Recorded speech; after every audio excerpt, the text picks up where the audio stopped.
Sound check. Test mic.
Hello and welcome to the stream.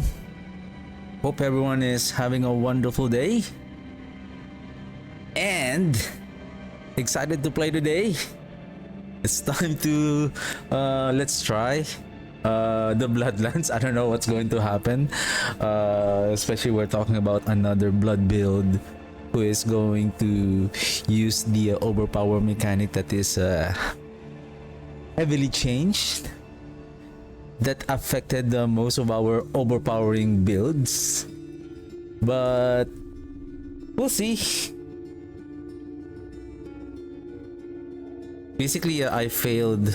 Basically, I didn't fail, to be honest. Like, I didn't fail. It's just the basically the strength of the overpowering mechanic is basically it's not what it used to be for.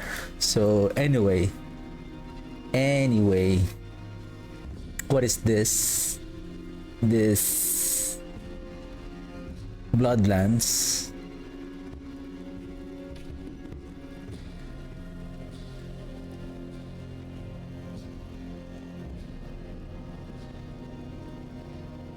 Critical strike damage. This is still okay.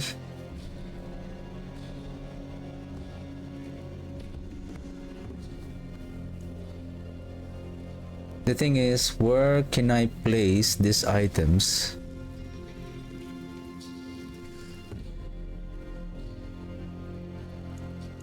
I don't have so much space left.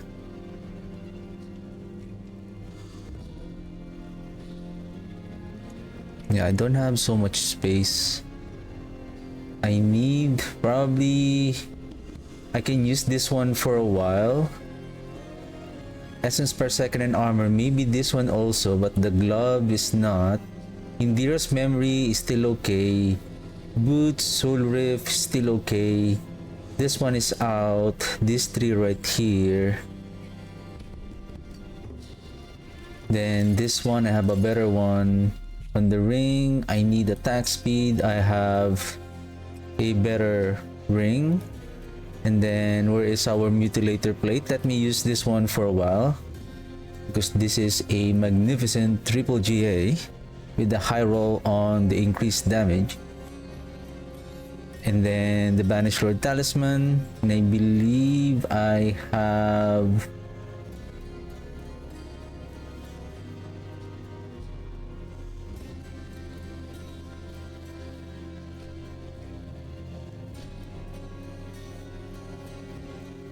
yep, I think this one. Cooldown, attack speed, and then I'm gonna roll the critical strike chance with intelligence. And then one hand sword, intel, life, damage.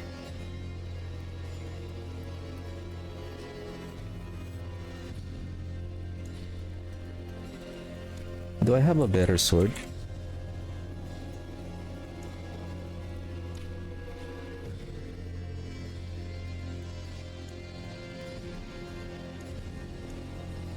Yeah, I think I don't have a single hand, but this one would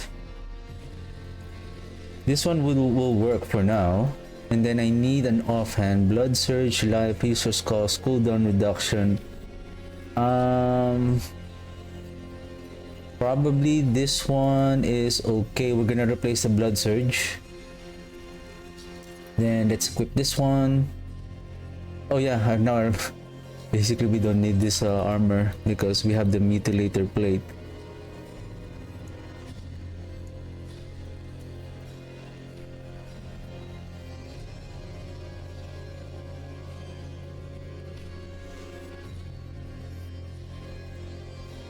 I think I will need critical strike damage here.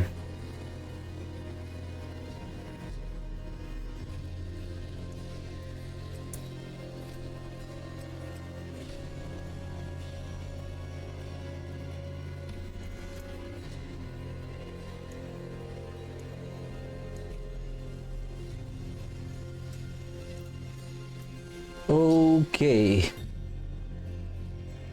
I don't know if I still need the Loom Rune. Okay. Let's fix our skill tree first. Bloodlands.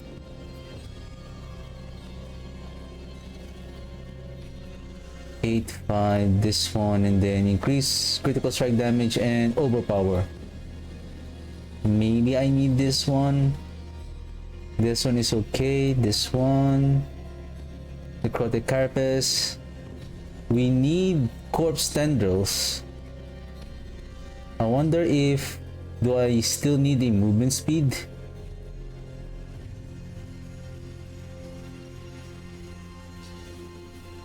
Damage reduction, memento mori, that's correct. Ratmas vigor, that's correct. I'm thinking if I can borrow maybe 3 for now.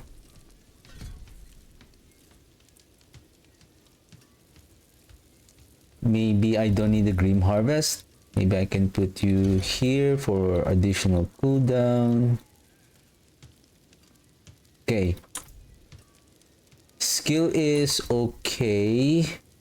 Now, as far as the Paragon board, we should be okay here. Increase blood orb healing. Blood damage 5 points. 1, 2, 3, 4, 5. Now we got more blood damage. 59, 59, 59, 58. We're not yet 60.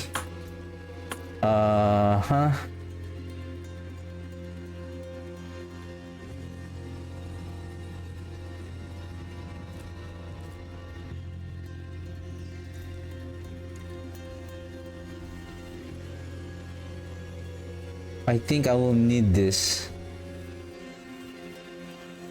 Maybe I don't need the Grim Harvest. I need this one so that I can have an additional darkness.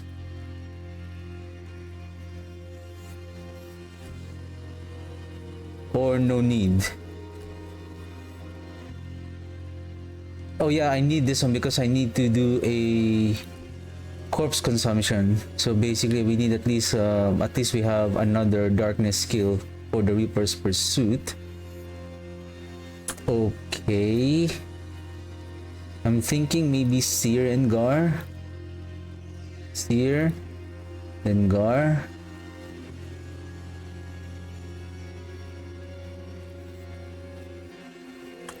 Do we have the Sand Rune? Let me check if we don't need the Tam Rune.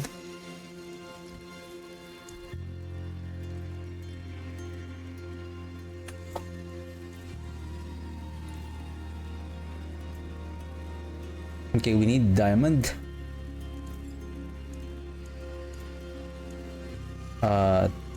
3 please.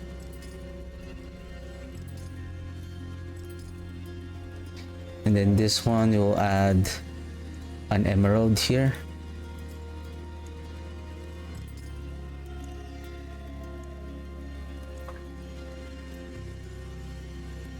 Okay. Aspects. This one, we need the Gorquils. This one,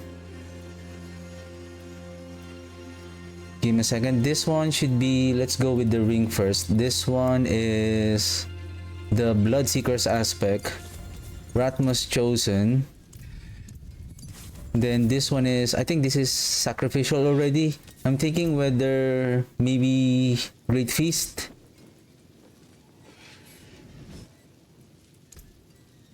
Or Grasping Veins. So if we masterwork this, and we're going to Capstone,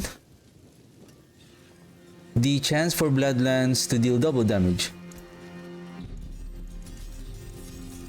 Whoops. Nope. There we go, 45%. So if we temper this one, give me a second. Life on hit, damage, probably, what is our essence cost? 12?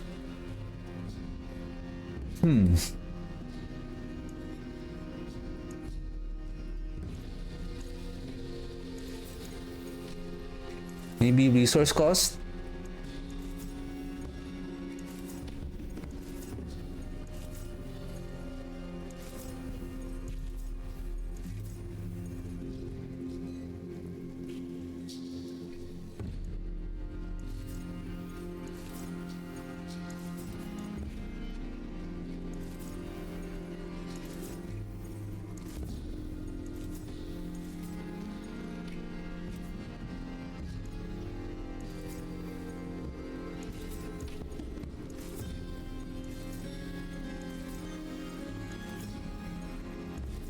Where is the resource cost? Oh, there's no resource cost here. Only on the two-handed weapon. Or is it here? Only. Ah.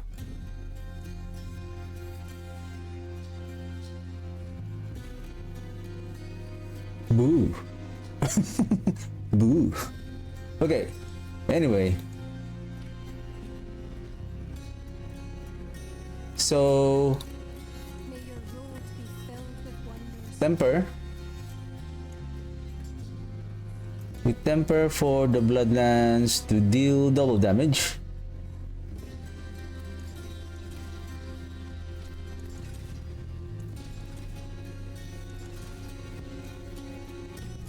Okay.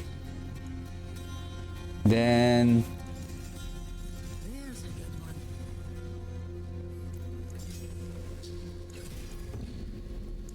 double damage. So now 45.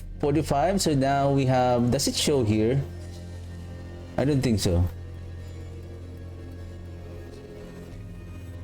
So we have supposedly chance for Bloodlands to deal double damage, and then we have another 45 here. So basically we have 90%. So I think that's okay, that almost all the time that we're doing double damage to our Bloodlands. Now the good thing with that is that now this one, what we can temper here is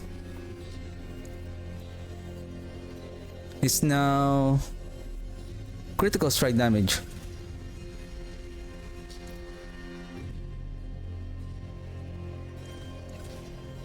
There you go. It's a crit.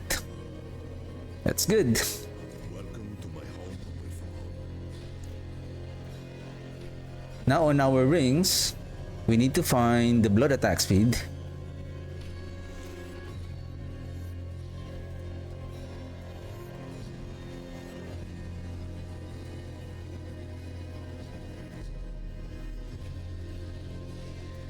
I'm still thinking with our super fast attack speed, do we still need a cooldown at 34.77 seconds? Though the duration of the soul rip is now 17 seconds, but if we're going to basically if we have the error prediction, it's only 12.5, so we have around 26 seconds that we need to bring down. basically 26 minus 12, so that's 14. So technically we have 14 seconds that we need to bring it down before the cooldown, before the duration ends, so that we can cast it again.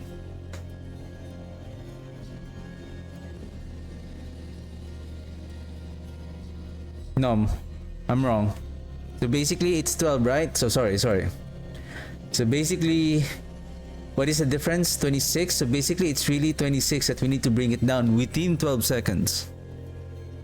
Within 12 seconds, we need to bring down the 26 second.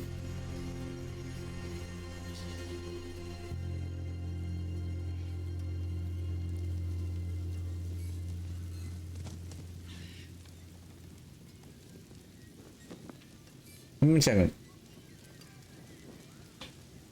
Basically, once you cast the Soul Rift, the 38 seconds is now going to start. Right? The 38 seconds is now going to... Basically, it's going to be 39. 39, then it starts dropping down.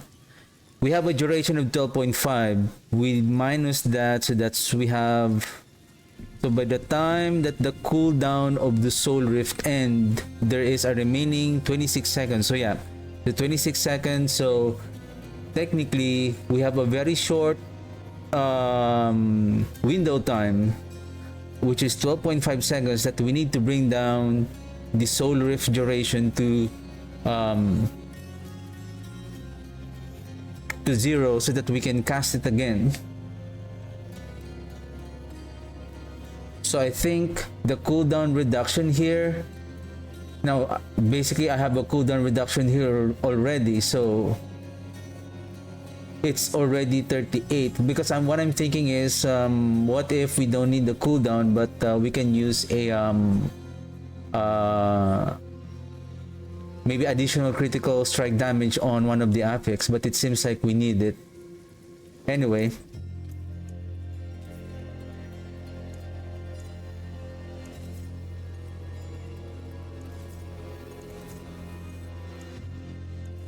Okay, 35.53.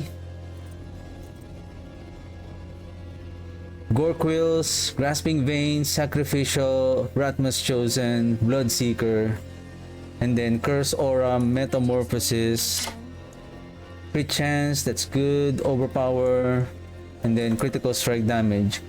Okay, let's continue our tempering. We need Blood Attack Speed.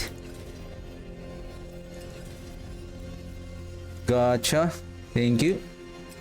Then Capstone.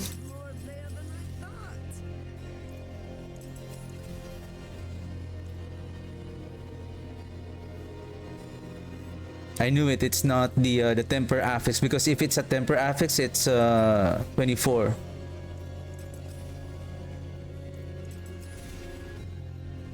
Nope.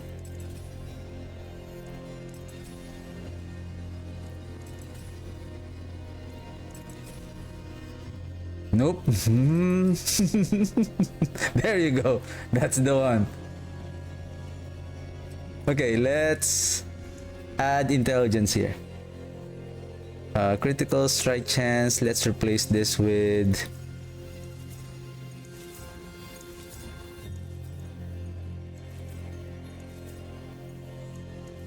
intelligence, and then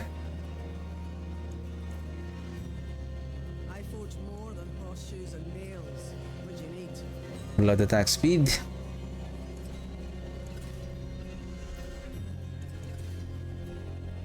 So far, I'm a bit lucky on my tempering and masterworking that I'm not spending so much materials just to hit the to do a temper crit. 24, because it will also cost us the neat iron. Nope. There you go. Then let me see here. Critical strike chance. Oh, I'm looking for the bloodlands right now. This is a little bit going to be expensive.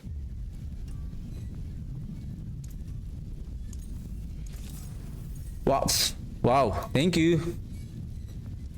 Is that the high roll? Wow. It gave me the Bloodlands +3 in one single enchantment. Thank you.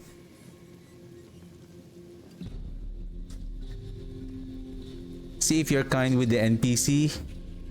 If you're gonna request properly, then it will give you the affix that you need. Okay.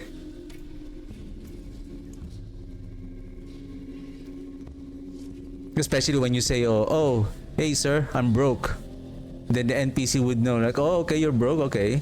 Then on one enchantment or one crafting, then I will give you the affix right away.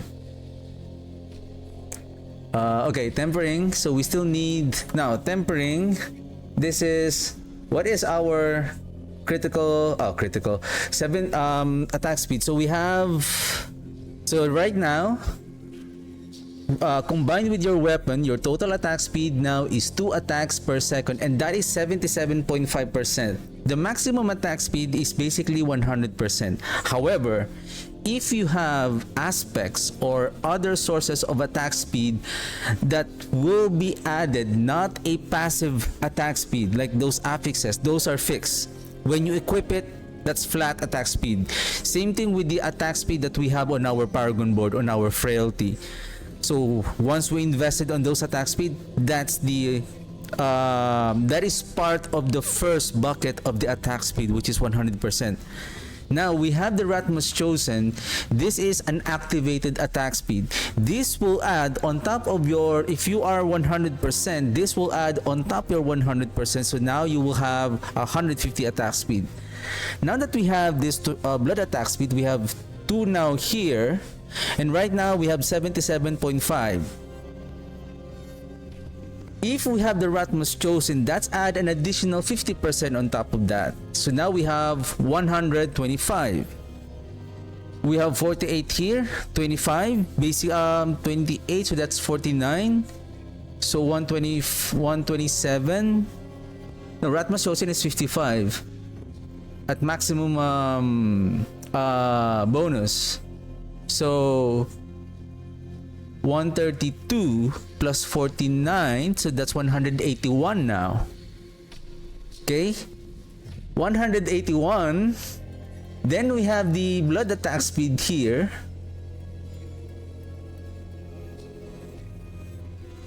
How much is it now?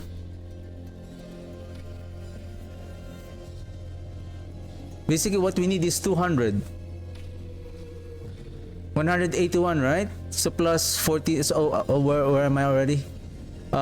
Basically, Ratmus Chosen again 130.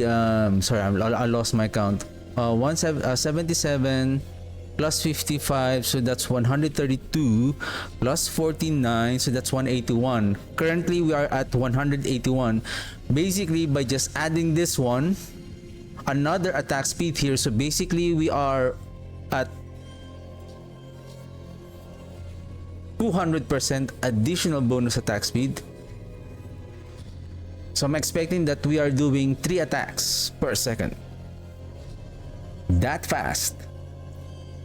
So technically we need one more attack speed here. If only there's an attack speed that we can add to the tempering on this one, then at least we can add on the affixes here. At least we can add critical strike damage here instead. But anyway. Okay. Wow, that's good. Temper, masterwork. And it hit the attack speed. Now we have, so now if we combine everything, now we are at 80 because we masterwork. That's that GA affix was increased, so we now at 80%. 49 plus 24, let's add all together. So basically 0.8, 2.4, 40, 24, 72, a total of 74. Let's just make it 74 plus Ratmus Chosen 129. Basically we're adding 200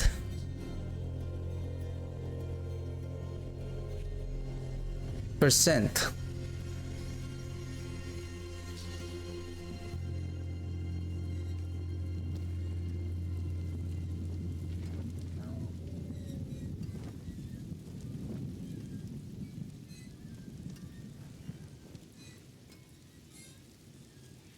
17.5.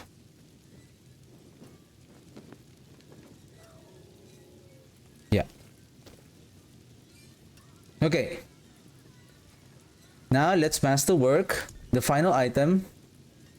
Basically the Banished Lord Talisman. That will add again some attack speed. So it seems like we don't need maybe the attack speed here, but the overpowered damage. Right? But if this will still go beyond our maximum attack speed, that will add an additional how much?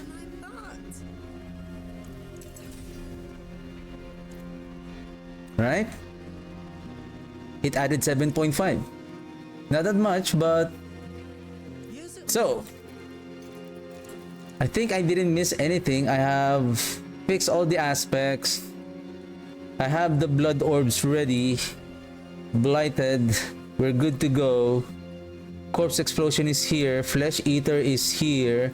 Though I'm still thinking whether I'll go with Flesh Eater so that I will not bother on doing Corpse Explosion. I'm just gonna focus on casting the tendrils and then just keep casting the Bloodlands away.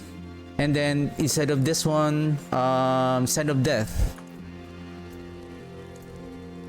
Critical strike damage at 1856. Overpower at 1517. Let's do 70.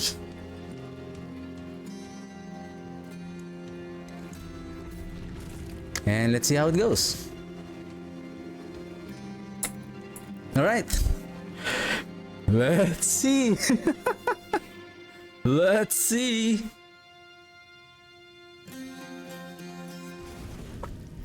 My word about this build is on the single target.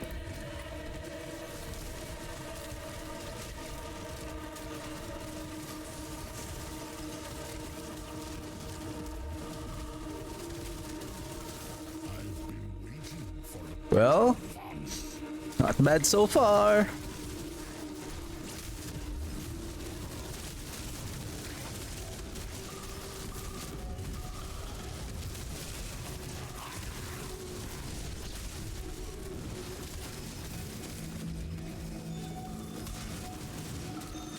Not bad so far. Not bad so far. Let's go.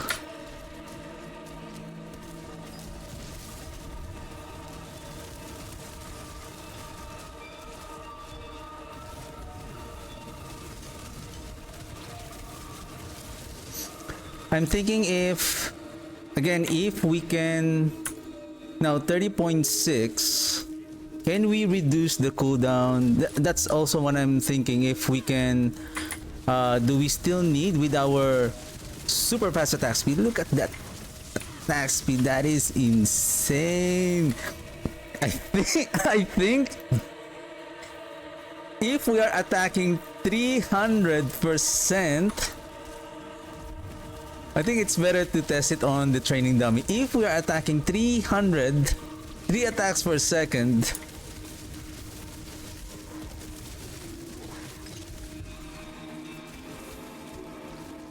okay, if we are attacking three attacks per second, I think maybe we can reduce the ultimate cooldown. Because what I'm thinking is, what if we can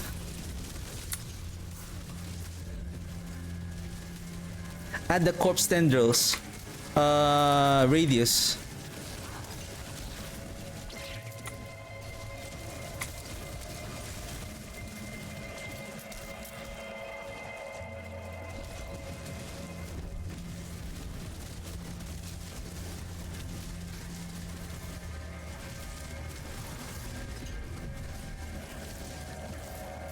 I'm healing so fast also because the gore quills is automatically picking up the blood orbs. So if there's so many blood orbs around, it's so bad that the blood wave doesn't have it only provides 2 orbs per wave. I remember that it started with 3 blood orbs and then they buffed it. that it provides 6 blood orbs per wave, and then if you have the tidal aspect, then you have a total of 18 blood orbs. So that's a lot. So imagine if that is still the current state at this moment, then imagine how much the frequency of us doing overpower is going to be so fast.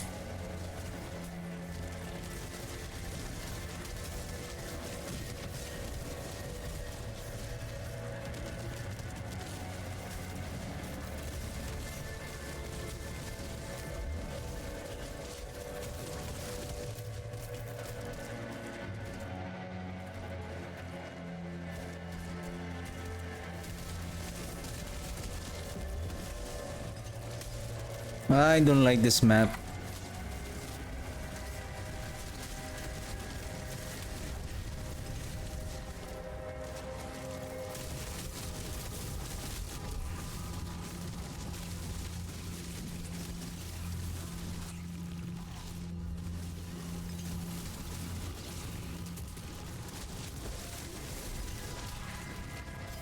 If we can cast at a large pack of enemies, if we can cast the corpse tendril most of the time. Okay, single target. If we can cast the corpse tendrils most of the time, then we can spawn a lot of blood orbs. The more enemies that we hit with our grasping veins. 10-17.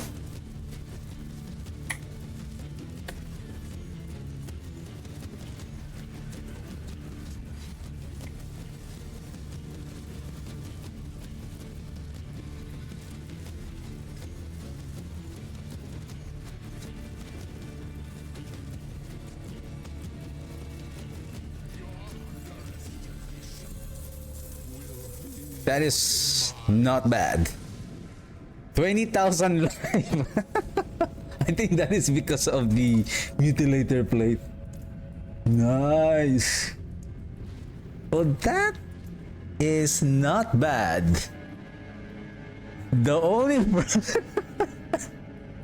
okay. Where's our attack speed? I think let's test it on the dummy. Is this dominate, and then where is essence? And then I'm going to make you ahead so that I would know. Okay, can we go to Kyovashad first? Well, that wasn't bad. That wasn't bad.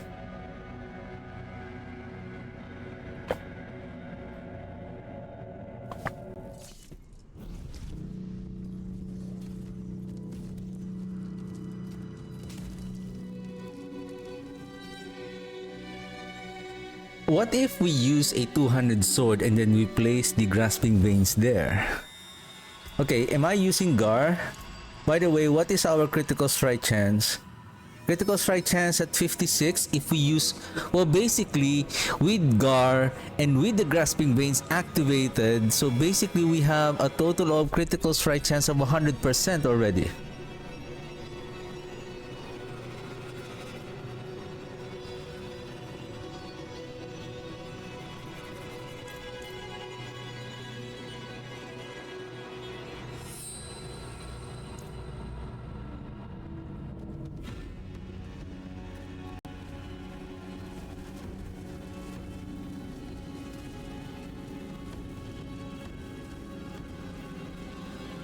Look at how fast at 1, 2, 3, 1, 2, 3, 1, 2, 3, 1, 2, 3.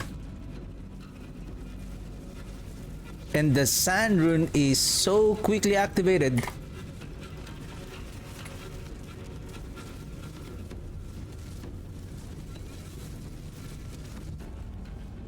No, the problem is the essence.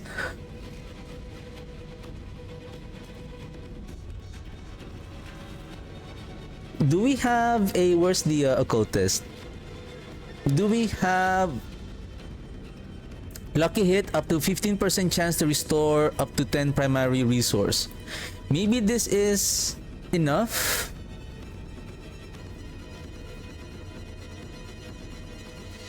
How much? 13? Well, let's see.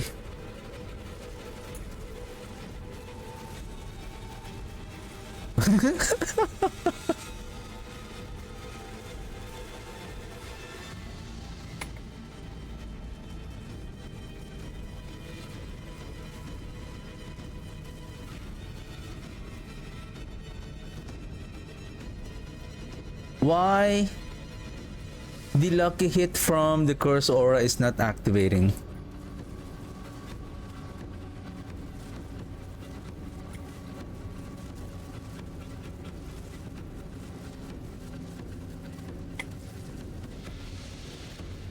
So, to activate Sand Rune, okay, okay, let's activate the Sand Rune. Okay, so it's reset. So, Sand Rune to be activated, we need 12 hits. 1, 2, 3. Almost. Like 3, maybe 3.5 seconds. Which is, if we divide it, so we are approximately doing like around 3.5 to 4 attacks per second.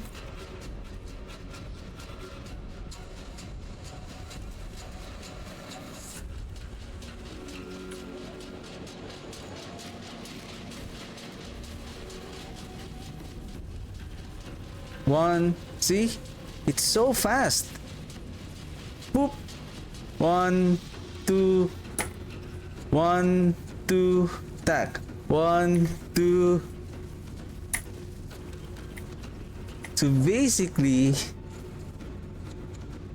though the problem is the one thing that my problem now here is, so blood attack speed, right? Blood attack speed.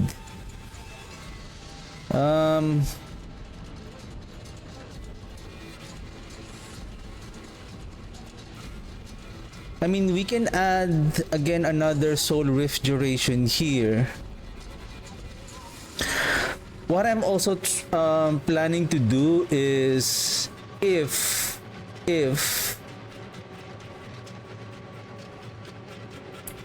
there's another setup that I'm planning to do, let's just say we can restore the essence without the help of the soul rift. Okay, let's just assume that our resource can be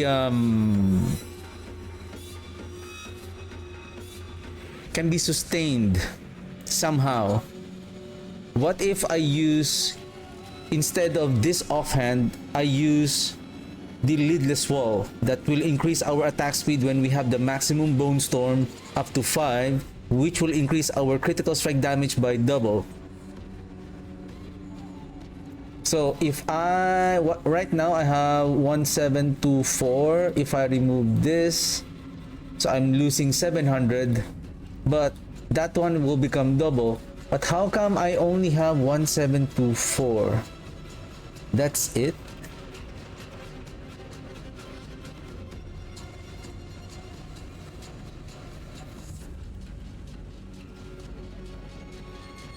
Maybe because I don't have so much investment on the critical strike damage here.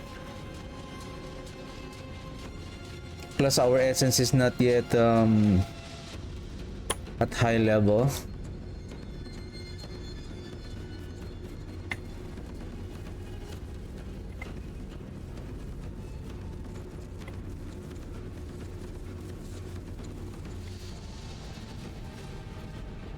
Let me save this one. So this is, I'll call it Lance Flesh Eater.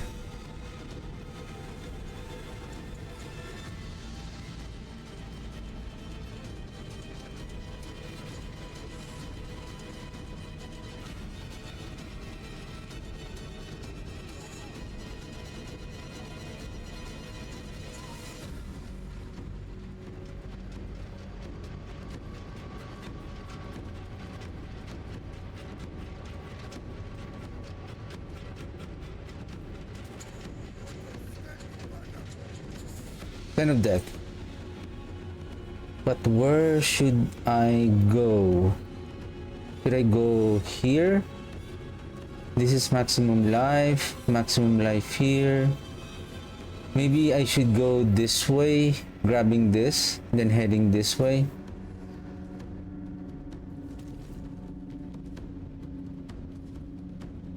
So this is essence.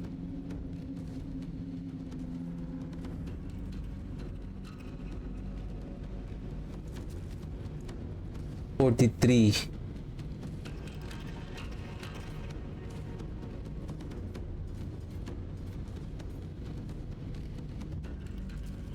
Is this the right path? I feel like it should have been this way. Since I'm grabbing this and then this, I can go this way, directly going down here and then grab the glyph.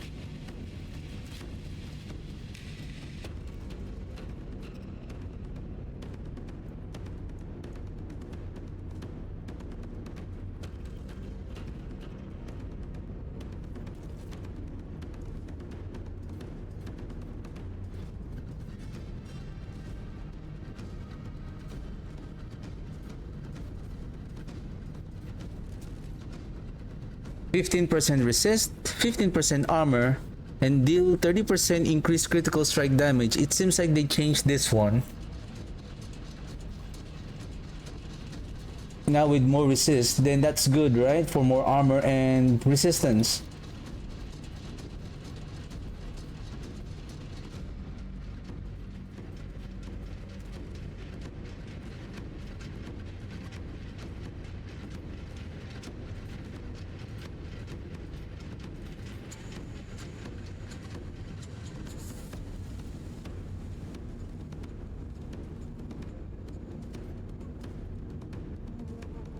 Six.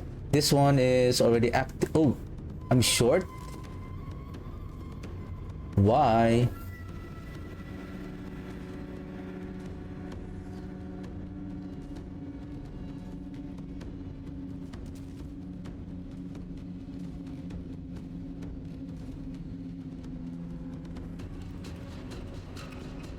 I have no choice, but I feel like maybe I'll go this way. No, it still didn't hit.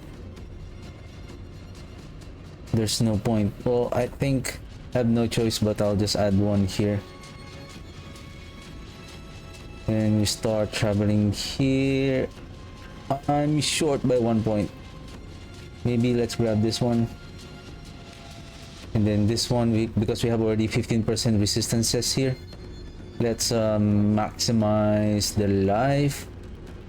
That's it.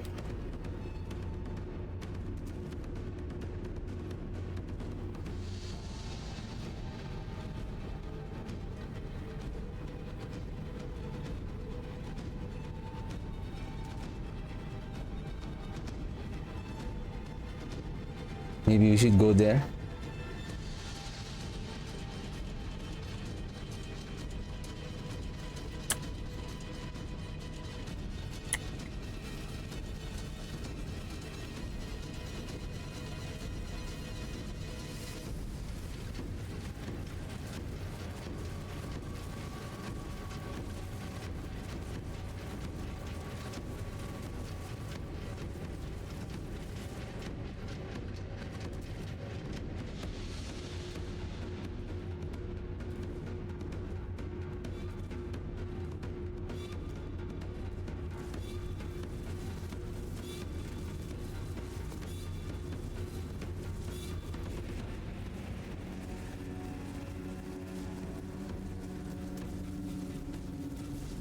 It seems like save lands Hand of Death.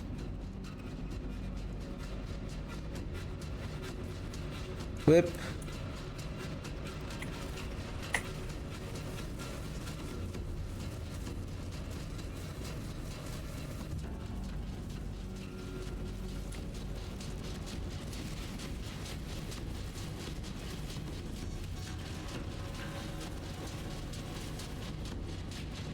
This is much more better.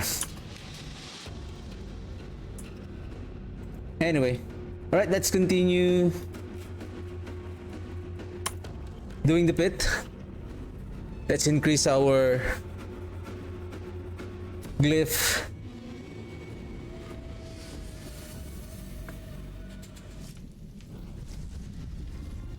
The build is not yet over, my friends. Let's do 75. If this is still good at 75, then we are on the way.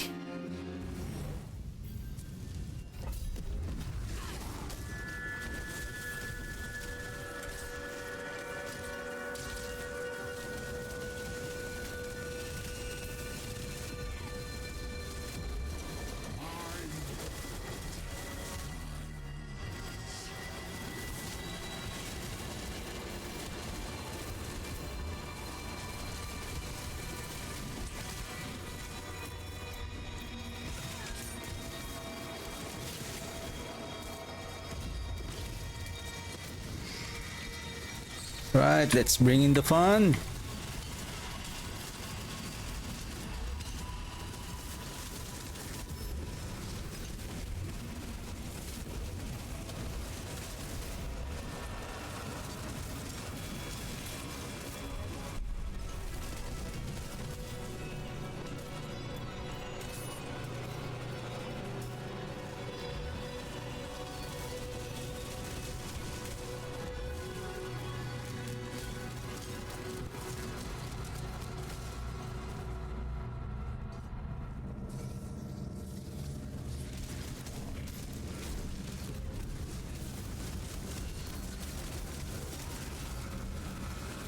Sometimes I still forget to consume the corpse.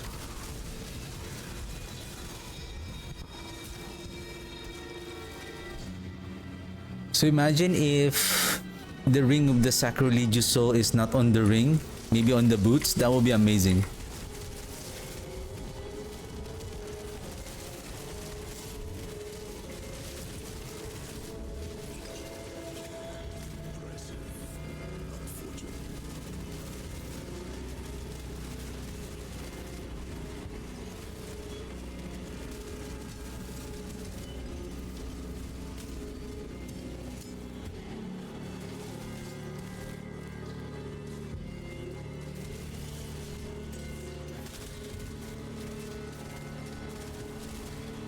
My good old good source of blood orbs here.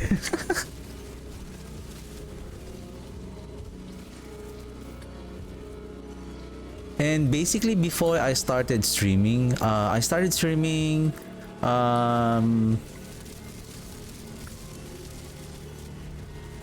season 4 of Diablo 4. That's where I started streaming. And since season 1, this is the very first build that I'm really liking to play. Especially when the Gore Quills was introduced in season 2. That's where it was first introduced.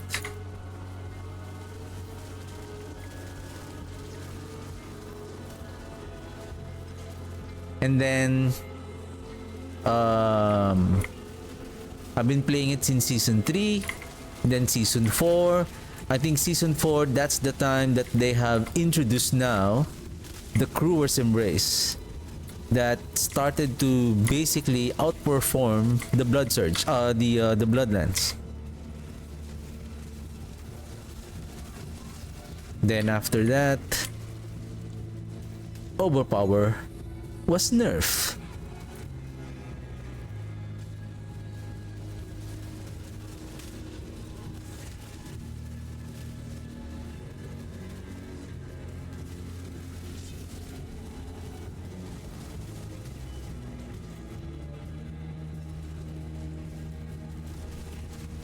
This is it? This is it? Okay.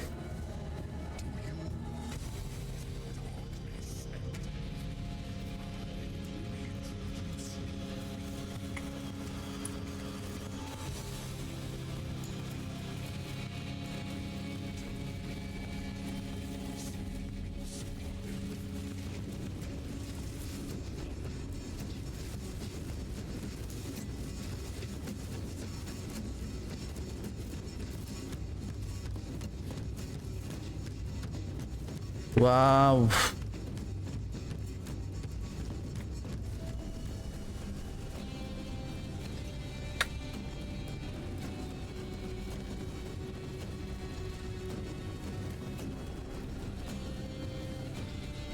I think I need the Lumrun.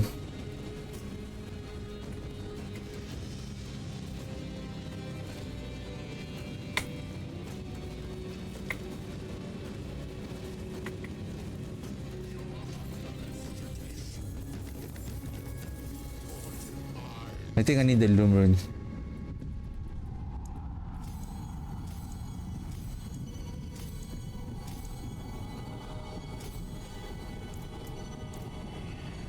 If Amplify is always the first one, maybe let's swap Corporeal and then Amplify here.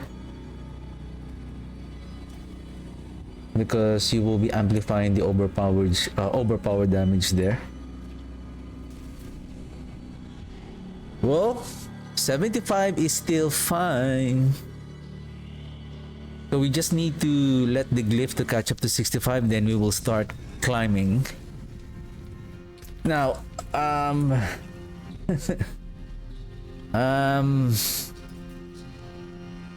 what is this one? No.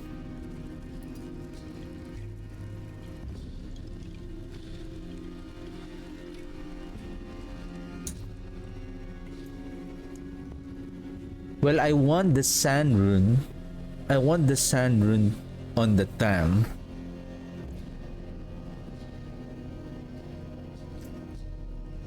Okay, let's say...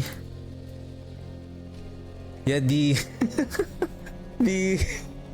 Even we have the essence per second.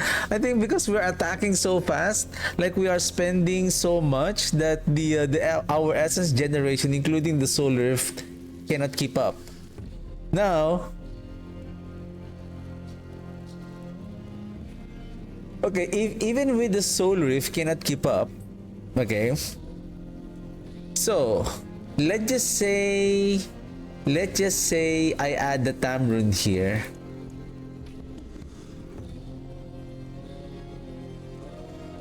Sorry, the Loom rune here. Where's the Loom rune?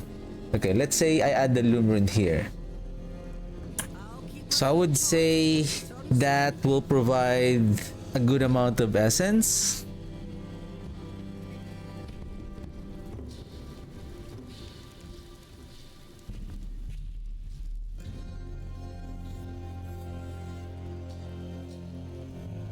Can I sustain if I'm going to use the Bone Storm?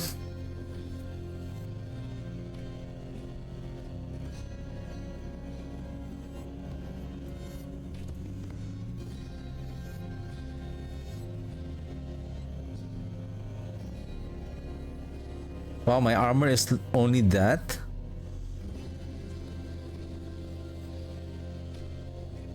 I think because we're using the Mutilator plate and then I don't have the spike armor here.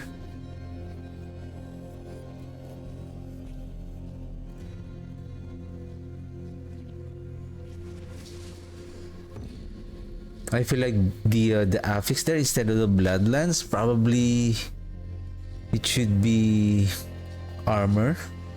But so far, because we are producing so much blood orb, I feel like the only thing is the resource. Let's try. Because, okay, let's say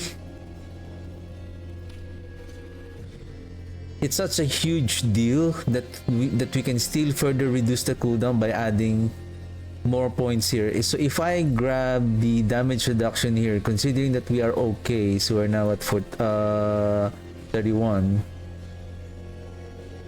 Okay.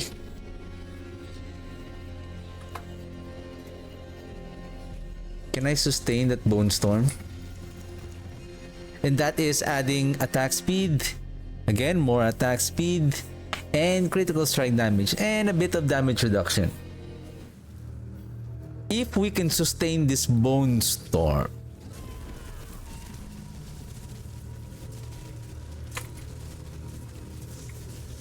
can we use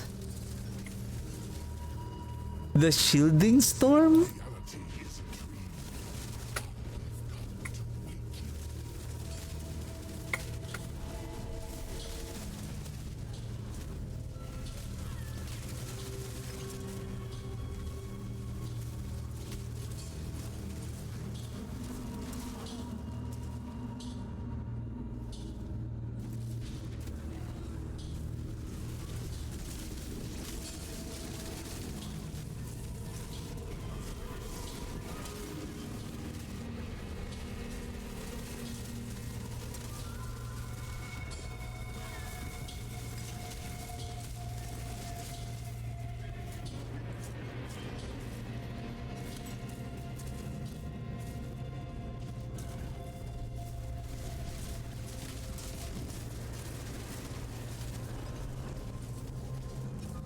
Basically, we didn't lose even though we dropped the garb because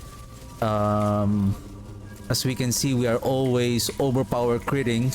We don't see any blues, meaning our overpower is always critting. And that is because of the Bone Storm is providing 20%. So with only a difference, a loss of 5%, it seems like we can still make our overpower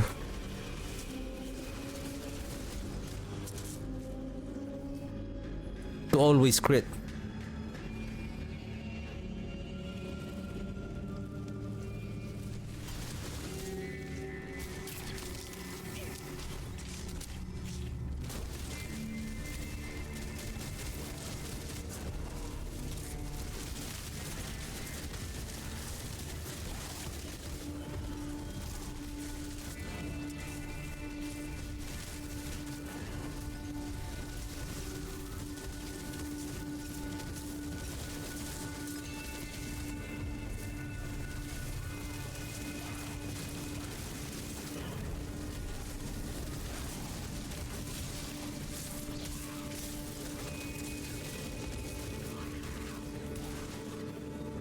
Are we sustaining our essence? Can we sustain the essence?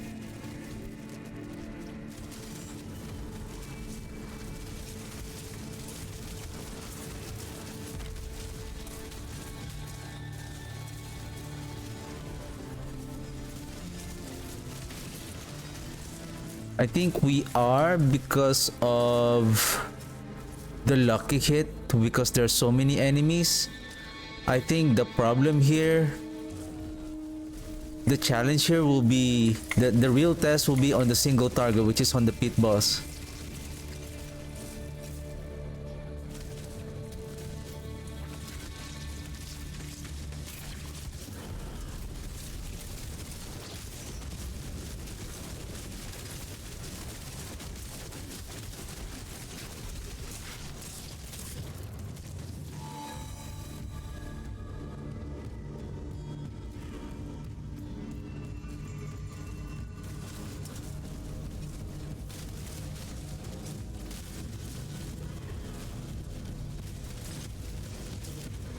I would assume with the Bone Storm's luck hit of I think 45%,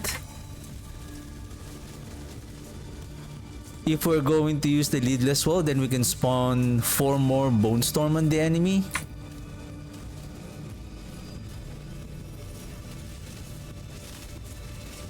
Will it add on the lucky hit procs? Maybe, I don't know.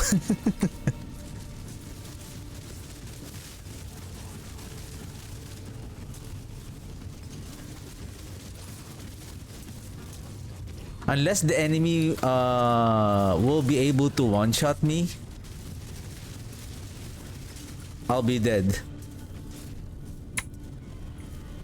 But if they're just doing a bit of damage, they will not be able to kill us because of our good amount of healing through our blood orbs that we are generating and spawn. Oh, there we go. See, that's the one I'm talking about. The explosion still. I'm outside of the radius, but still we got hit and the spawn is so far away. Thank you.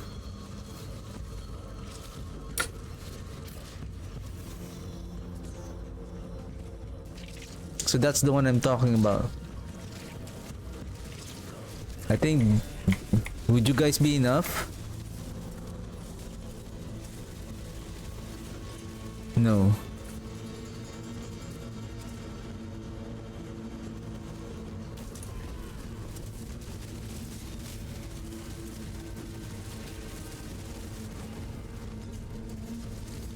Right now, the real test.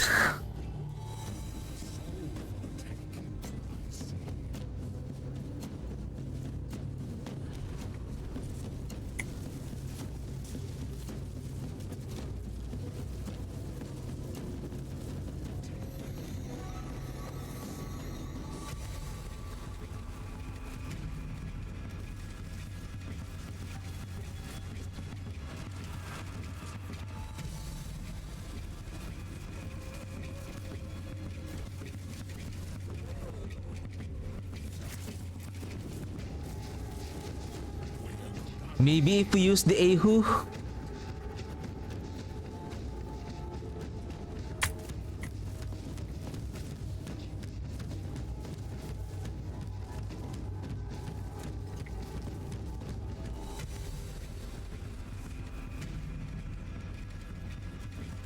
I'm thinking if maybe I need to add the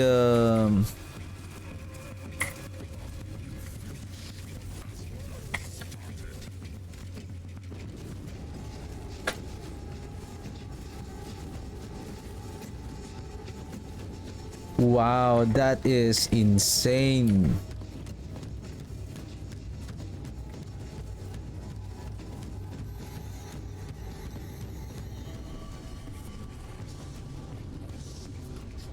Do I have the hued flesh somehow?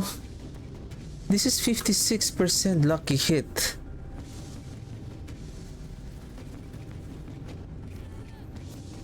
Seriously?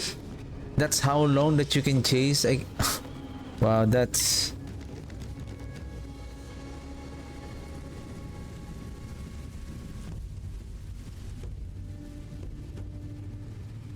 What if instead of resource cost, I change it to lucky hit to restore primary? Oh, the thing is, if I'm going to replace it with...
Oof.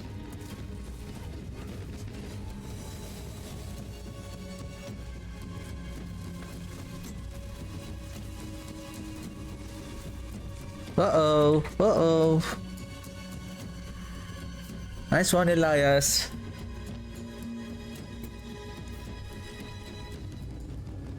Okay. Let's do it properly.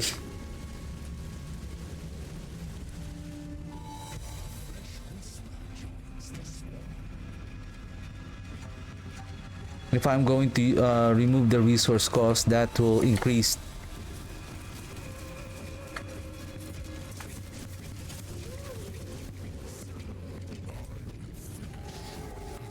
It's just, it's so annoying that he keeps on moving away, and the problem there is our corpse. Shoot.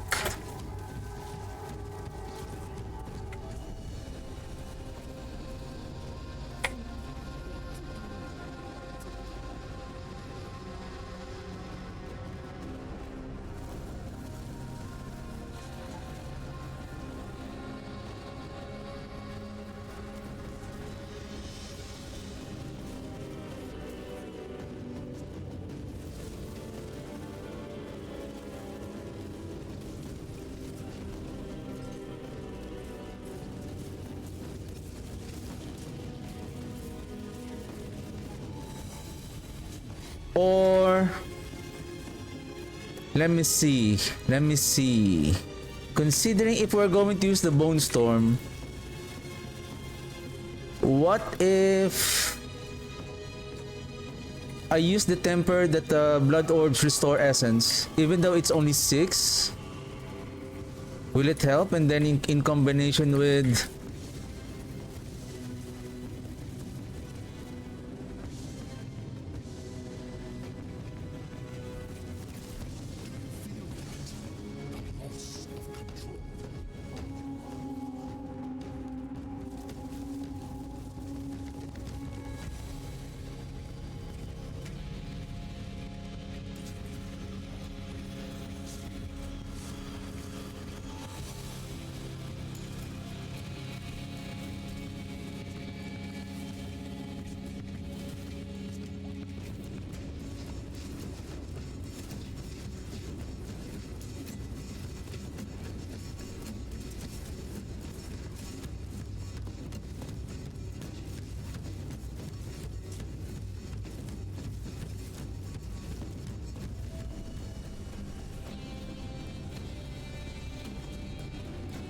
I'm out of time.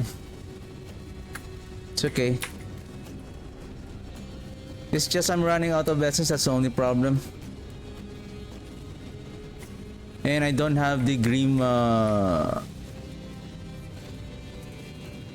the feast that gives us essence when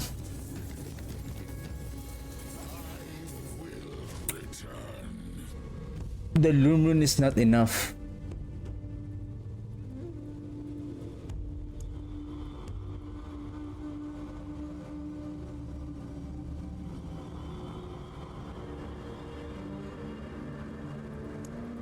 Where is the Loom Rune?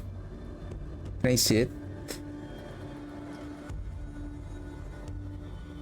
5 offering for 3.5 primary resource. If we're going to use the Ahu, the problem with the Ahu is that it requires you unlucky hit. The enemy needs to be unhealthy, so that's meaning the health is 80% and below. The thing is, if you are pushing on the pit, so you will be struggling for that first 20% of the life of the boss before the Ahu will provide the essence.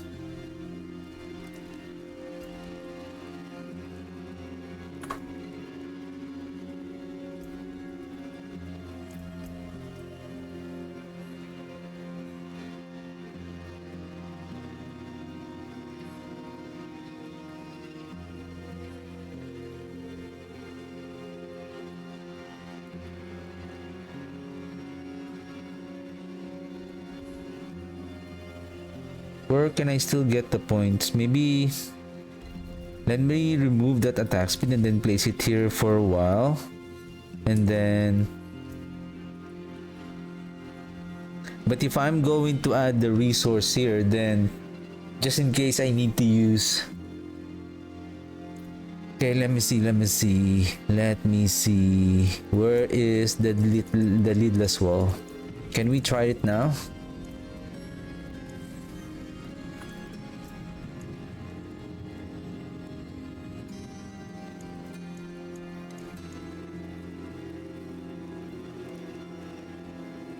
Can I borrow this one?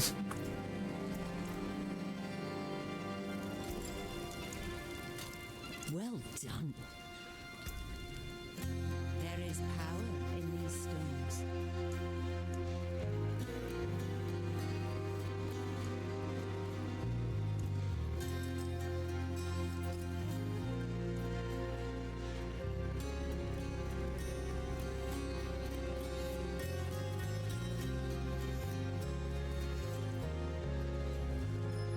I'm going to lose 20 around 35% attack speed though, but we have more critical strike damage the more bone storm that we have. This needs to be sacrificial. At your fingertips. How may I help you?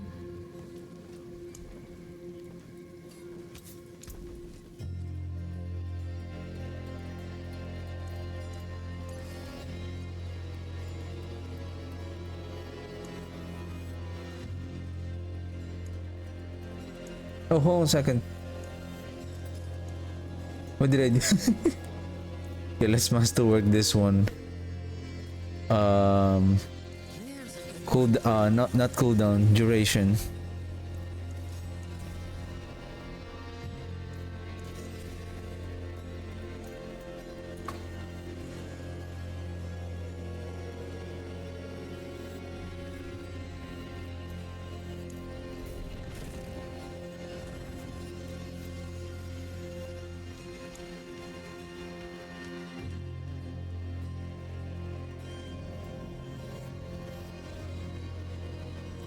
Build the loom. So I suppose that the leadless wall will help on increasing our resource generation through lucky hit. Let's see, my boys.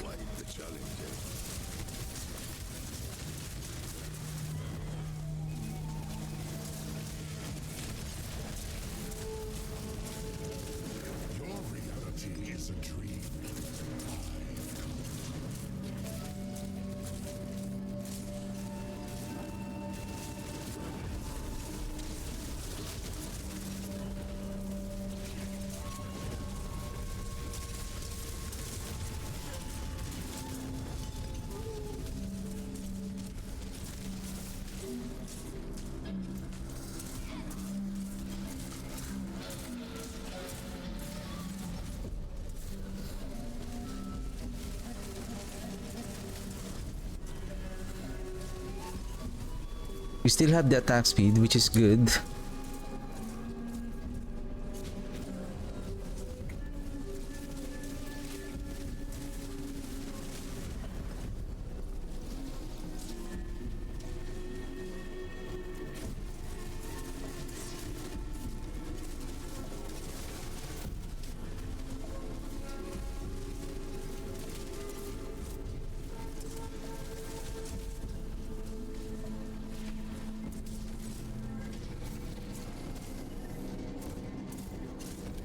At least just in case we run out of essence. Considering that we are producing a lot of corpse as well, then I suppose that we should be okay.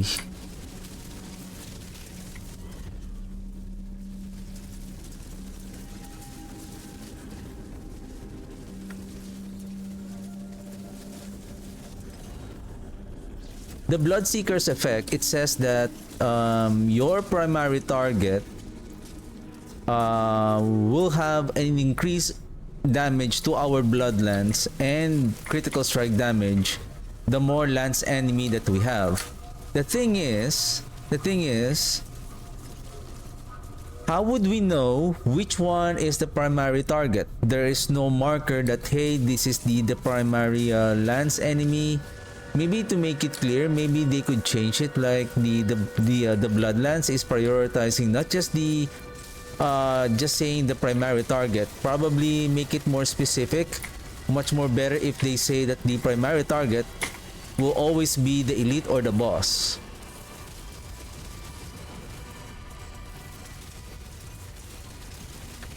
That way, it's not making the aspect more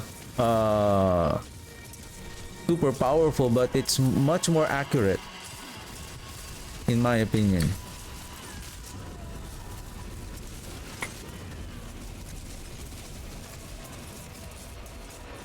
I think we don't need the ice.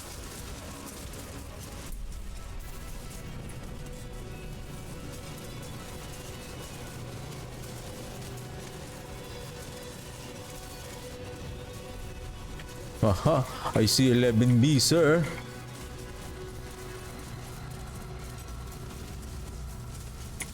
Finally. Well, I think because of there's so many enemies, so the Bloodseeker, the damage of our blood lance to the lance enemy is so great.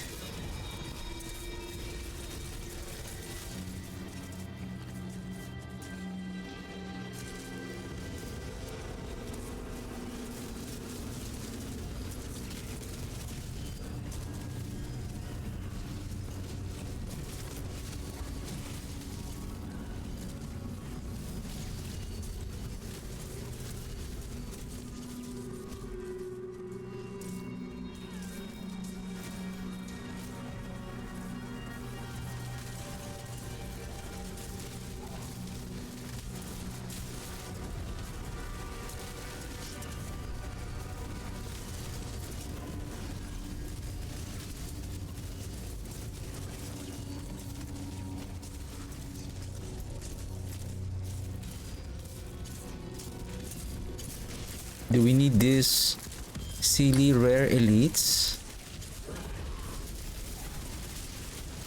Well, the fight is going to be much more tougher, but do I have the choice, sir?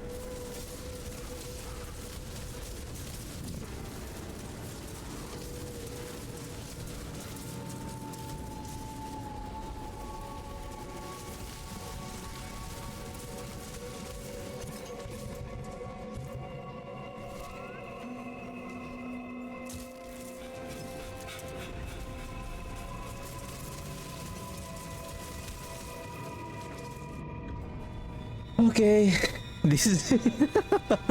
This is it.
The damage is the damage output is there because of that, the effect of the bone storm, but in terms of like efficiency, that's it. That's it. 300. That's the increase.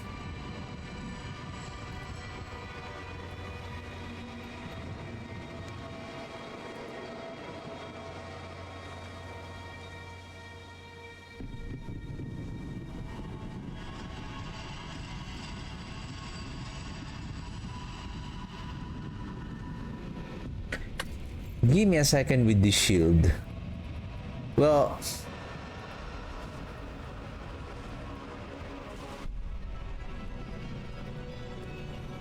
what if I change the resource cost reduction with lucky hit on resource, and then basically we still have 4. Dominate first, essence, this.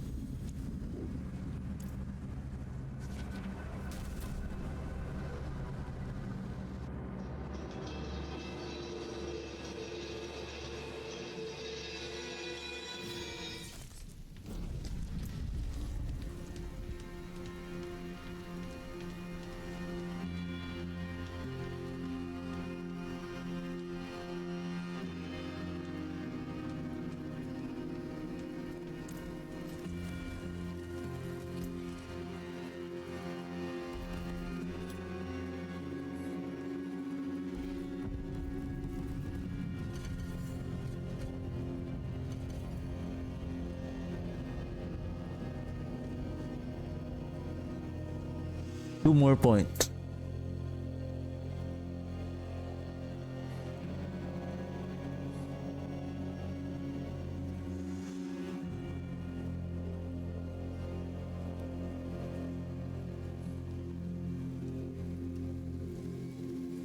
I think this is maximum already. Maximum essence.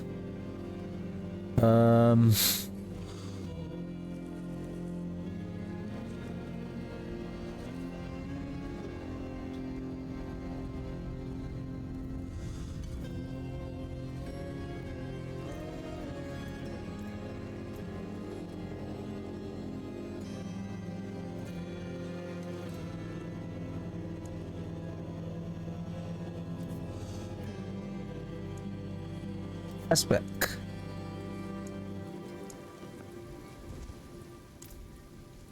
Huh? Wait a second here.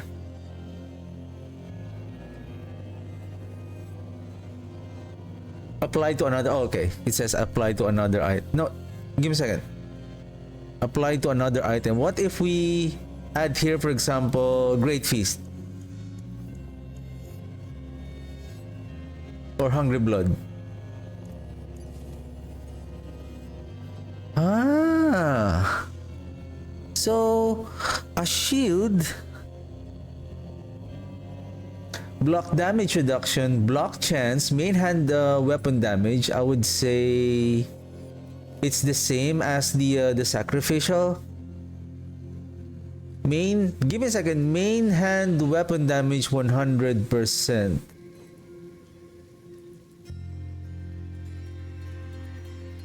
So basically it's the same. This one has 355 damage per second. Same as this one. It says plus 100%. So basically it's like the same as damage output of the... The difference here is that we can add just in case we need... Oh no! If we're going to use the Arrow of Perdition, then we can place the Curse Aura here, isn't it? Nice! However,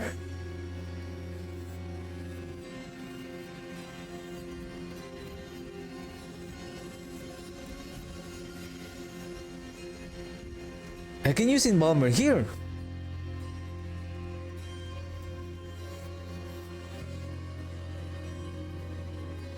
Can we try?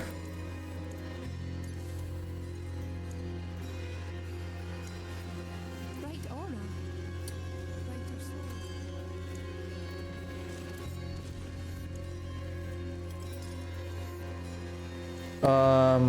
I'm not going to masterwork it yet. I'm still trying to see.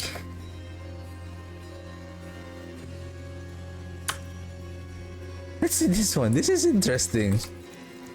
Soul Rift, Loom Rune, Lucky Hit Resource. Basically, the goal here is really, if we can really cast the Soul Rift almost every the Bloodlands almost every time without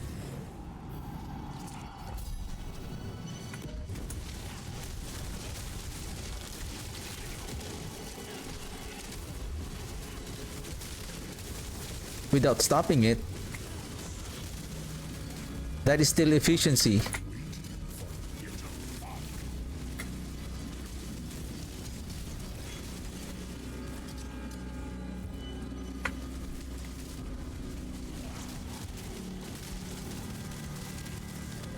And I wonder if we can temper on that offhand. Give me a second. Did we lost around 75 attack speed there? Because we dropped the Ratmus Chosen and then we lost the 24% attack speed on the blood attack speed, right?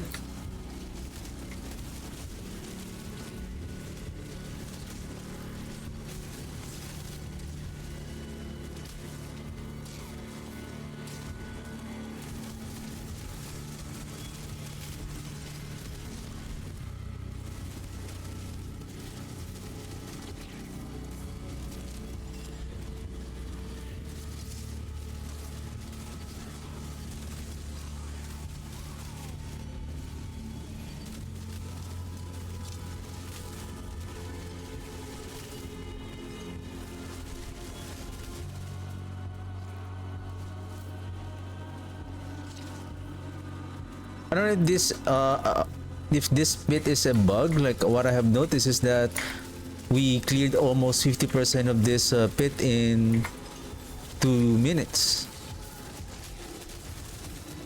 Or usually the second room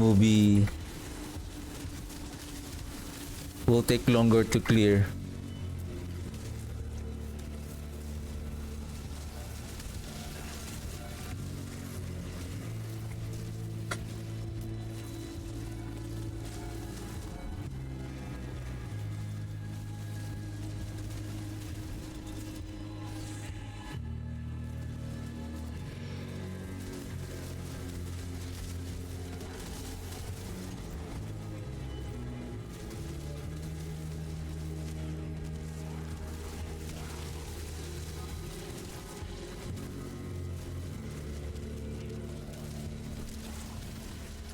Do you have the embalmer? Okay. Well, considering that we are producing a lot of corpse though. Because what I have noticed, we have already 56% lucky hit. But somehow we're not... I don't know if Belial has some kind of protection from luck hit or reduces the lucky hit that you are that you can apply.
I don't know why it's always like that. Like the first floor seems like it's so fast, and then when you go to the next floor, it starts to slow down.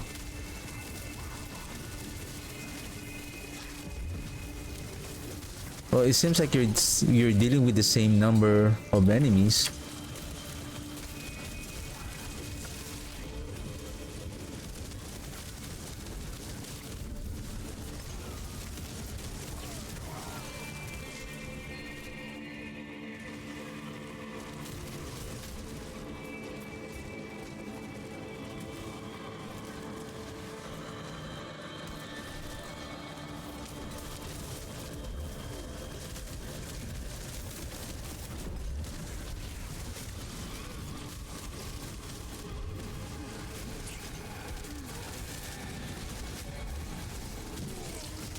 Nice.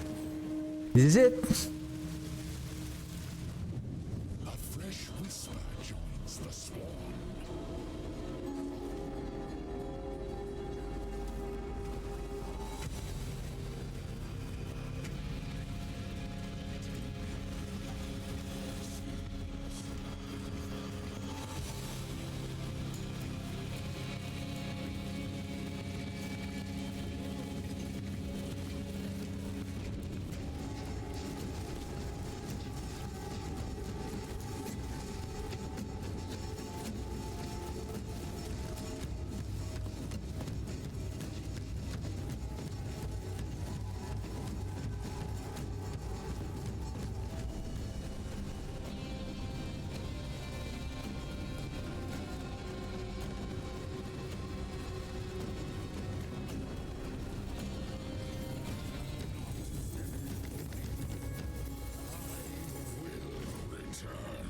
Unfortunately.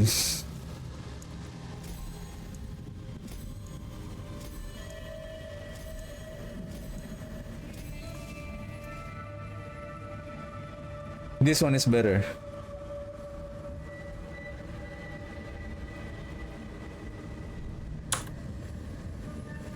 Oh, we don't have the attack speed there. Only the 55%. Gotcha, but we lost the critical strike damage.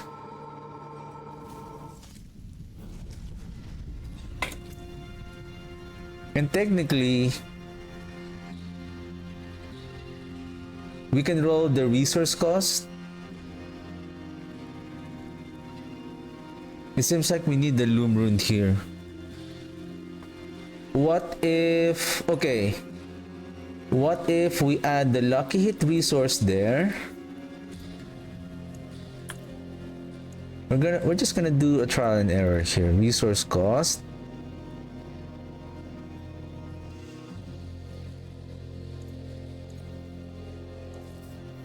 Give me a second. Do you have the Lucky Hit on resource? Okay. So we need that one.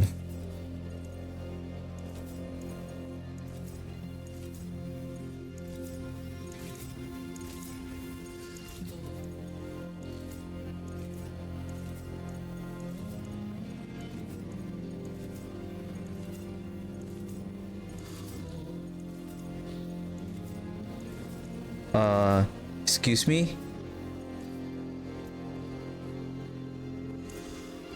Where's the where's the affix?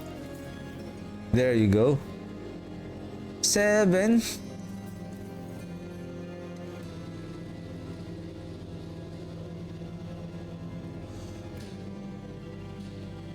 I think that's close. So we have 19 unlucky hit, so 22 in total unlucky, but we can, I would say we can do better.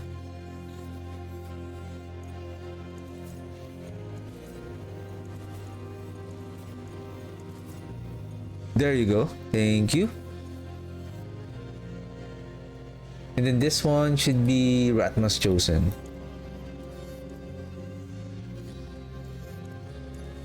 I don't think that we need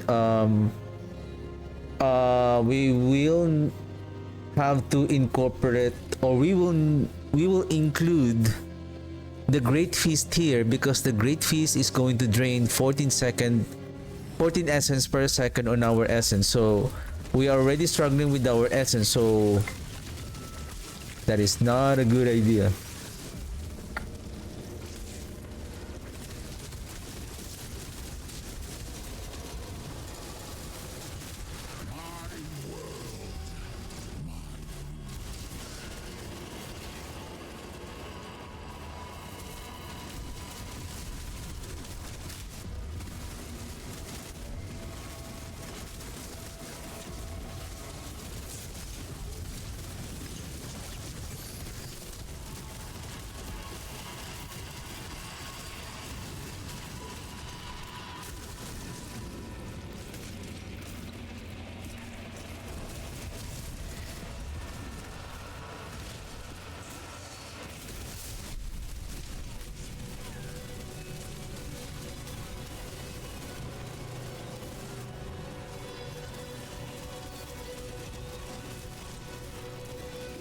Oh, I got frozen.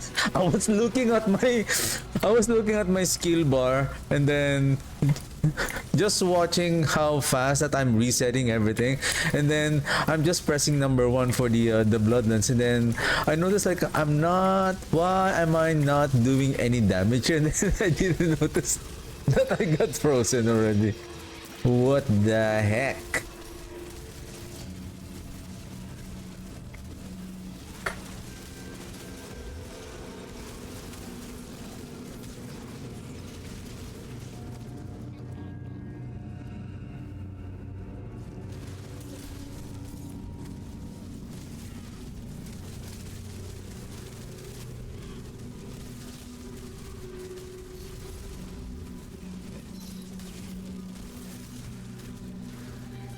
Or maybe make the Bloodseeker like to double its effect when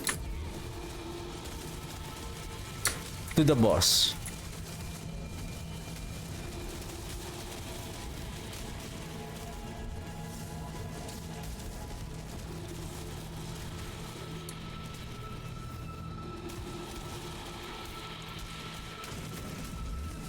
$142 attack speed, and then add the 72%, 74. So we are now at approximately 310 attack speed when everything is activated.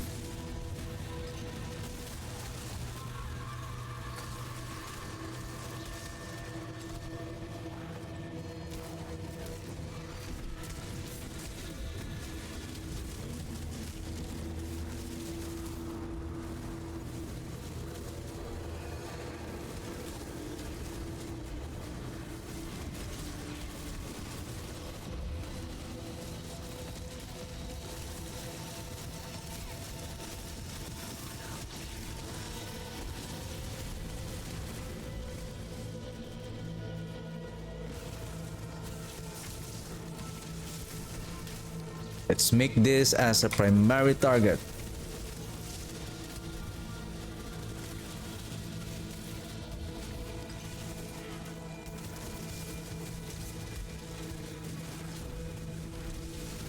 And that's the thing.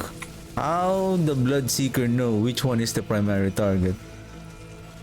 Like the first enemy that you hit, there's a chance that the primary target are the trash mobs.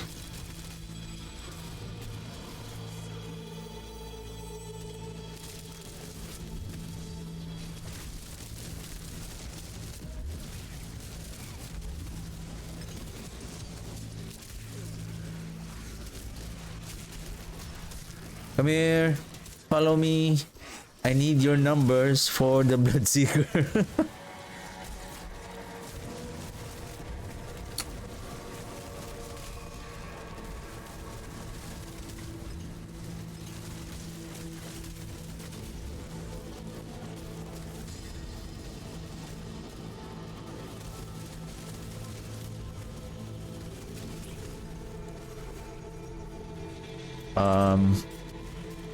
Where are the enemies here?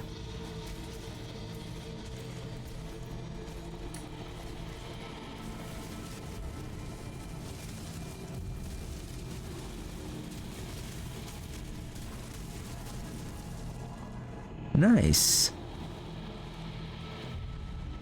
A fresh whisper joins the swarm.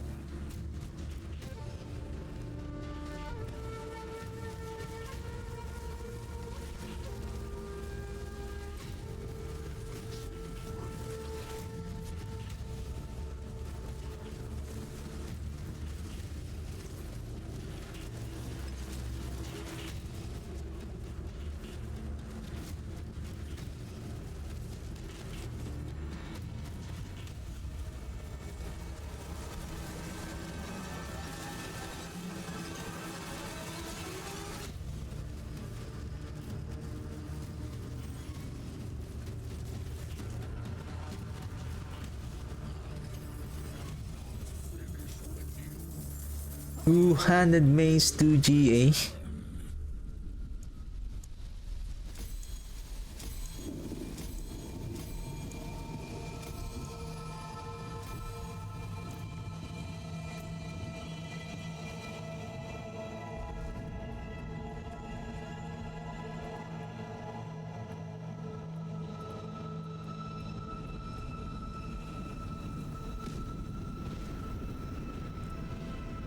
Seems it's working. So another test is okay. Considering that the offhand, an ancestral offhand is better, along with our sword, and then we have that. So imagine if maybe it would be better if the resource is a greater affix, and then okay. Where is what rune?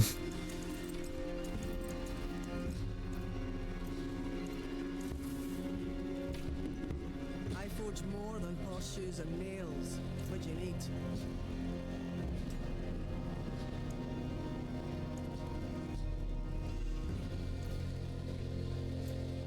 This is Flesh Eater. Overwrite.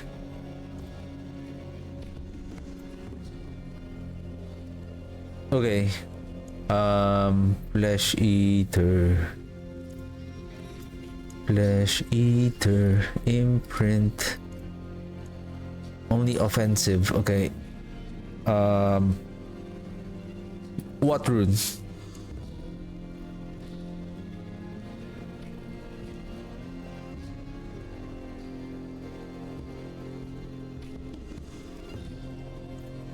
Let's see.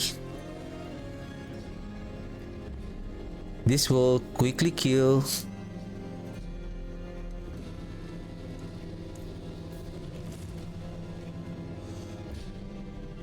the elites.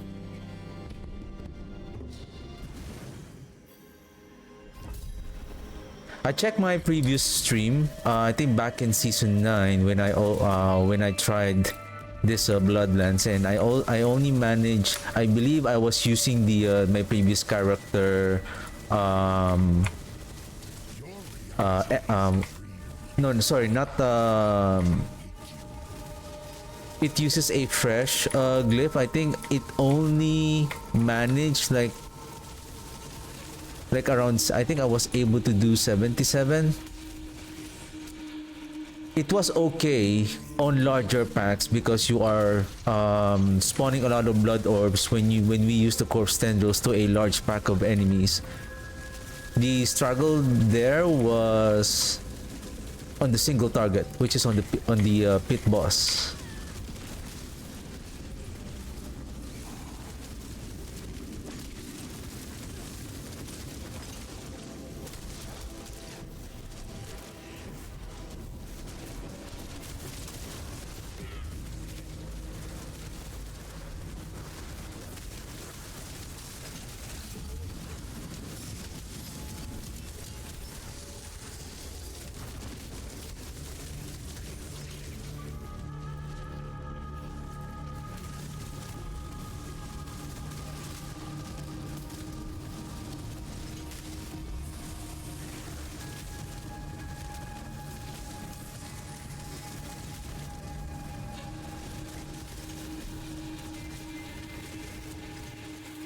Because now we have the insta kill from the Wat room.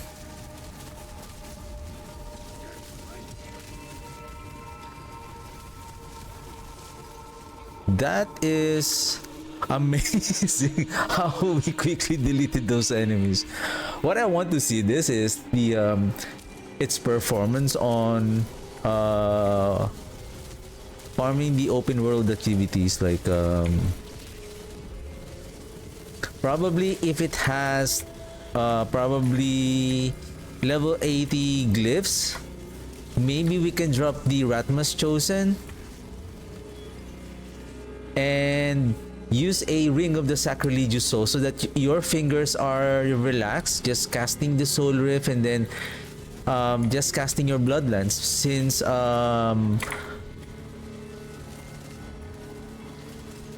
we are auto casting the corpse tendrils through the sacrilegious ring.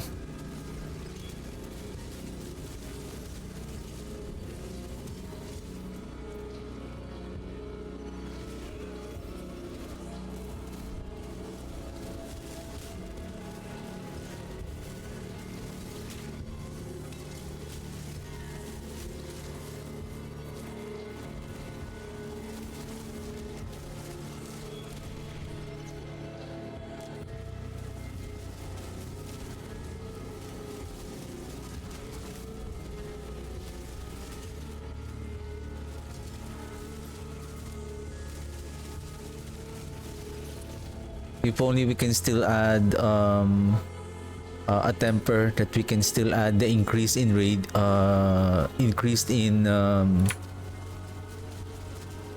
size of the tendrils, that will be much more amazing.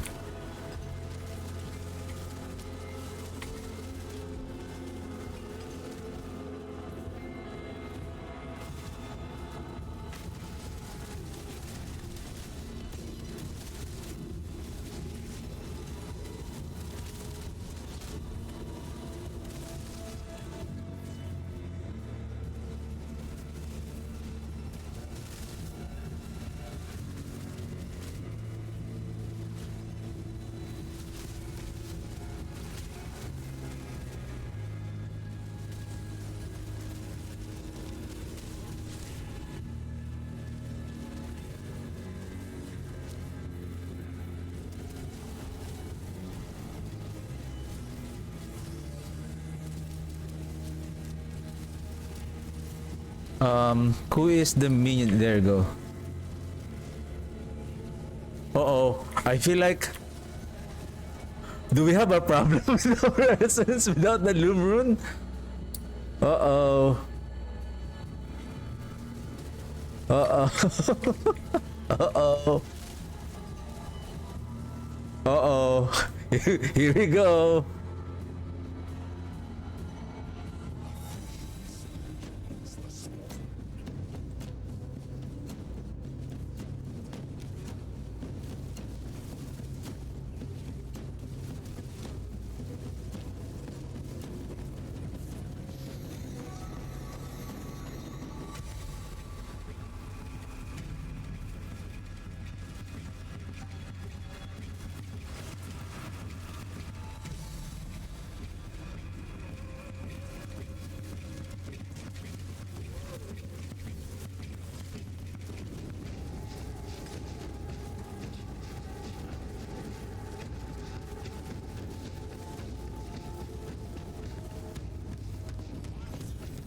Nice. That wasn't bad.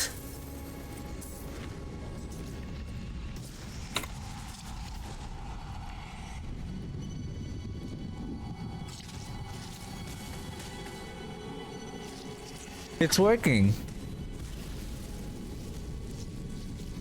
Attack speed is really important here because we are we are we are increasing the frequency of our overpower through two sources. One is the sand rune that will make our overpower, that will make our skill. The thing is with the sand rune, there's a high chance that the tendrils will be the one doing the overpower, which is going to inflict a very weak overpower. Unlike this one doesn't crit, therefore this one will not overpower. We're not using Reap, so we are okay. And then Soul Rift is also a corruption damage, which will not overpower as well, because overpower can crit. So the only thing here is we don't know, because we're frequently casting the corpse tendrils. There will be some instances that the corpse tendril is the one activating the overpower of the sand rune.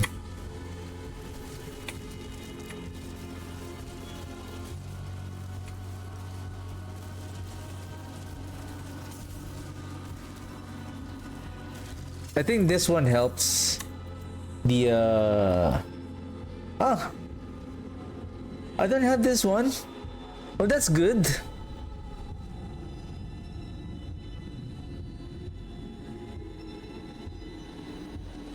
$20,000 health. That's nice. I think it's ideal to have a GA on the lucky hit restore here.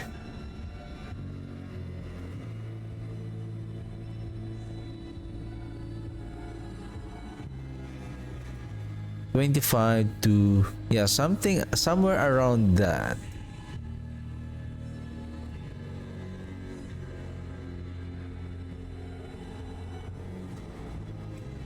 So 10 primary resource, greater affix, so that will be 15 plus 3, so this will add, so this is going to be 18.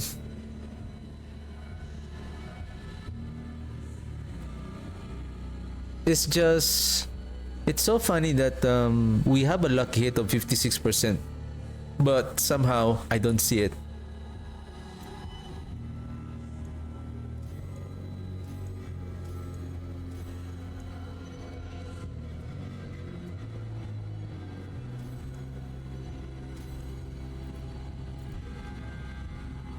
We can climb one more. Nice, Bloodlands, hooray. Hey, let's change our... I wish Phraiye could see this place. Let's change our... Hey! Hey!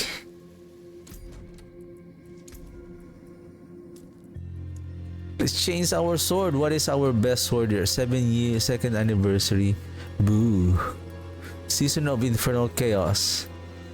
Wow, that's a nice single hand sword. Like, it really pairs with the color of our cosmetic. Okay. That is good. What is this? Tears of Blood. Oh, that's nice. Which one is better? This one looks sick. That is nice.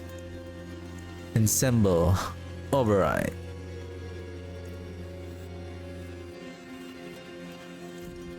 Alright, let's go. Oops. Green favor, sir. Dungeon keys. What do you have?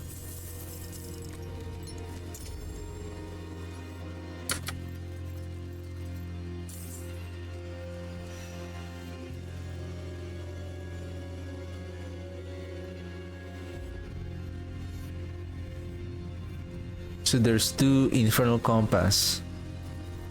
I also want to try if whether this build is still, because it can blast a lot of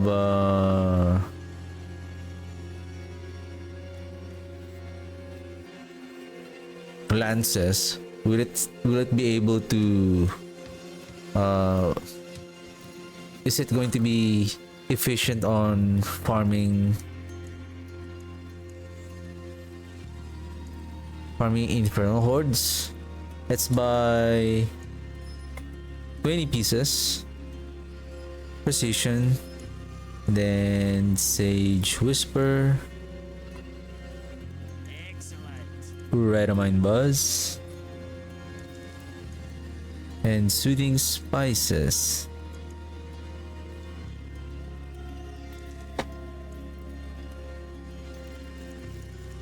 Let's go.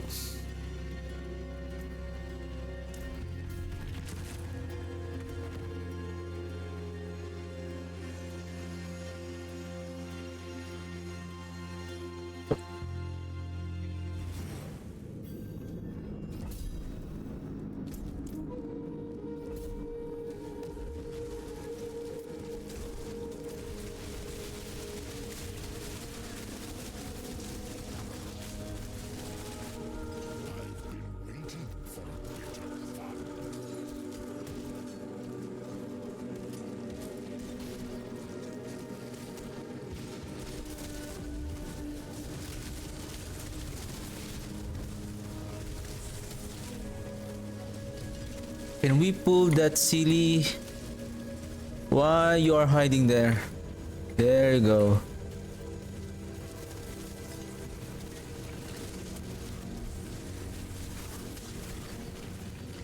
That's cheating.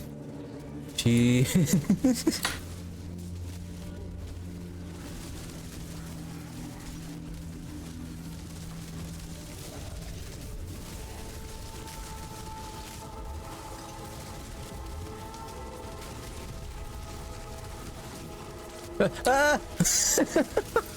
I got cornered. Like, ah!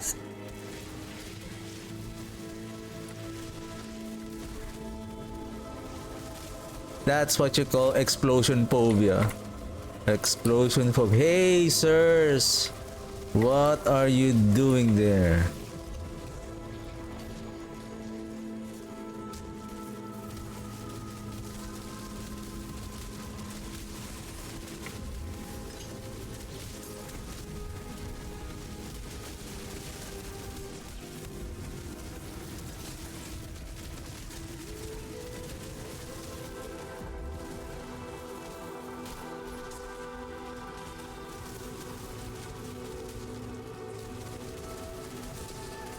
Yeah, would be nice if we can add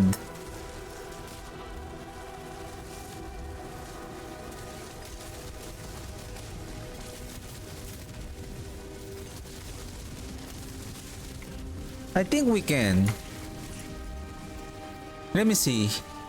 If there's still a few more seconds on our soul rift later when we fight the boss, meaning that maybe we can replace the affix on the helm. Let's just say if we don't have the Era of Perdition first.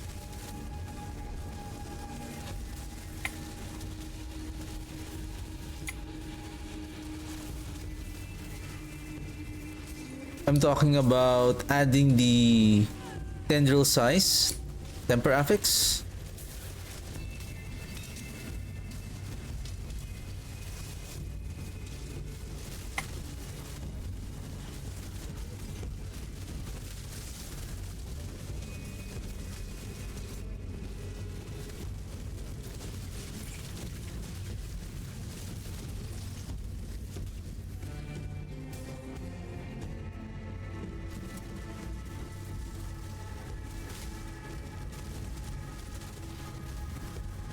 You are my primary target. I think we really need to force and really hit the elite first. But sometimes it's hard because it depends on the position of the elite, and then depending on how the tendrils pull the enemies. If it pulls the enemies and then it's just so happened that the elite came inside, went inside of the pack. Ooh, that's... What is that?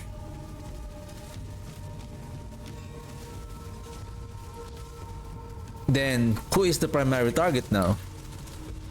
Then I would say... the trash mobs outside of the elite.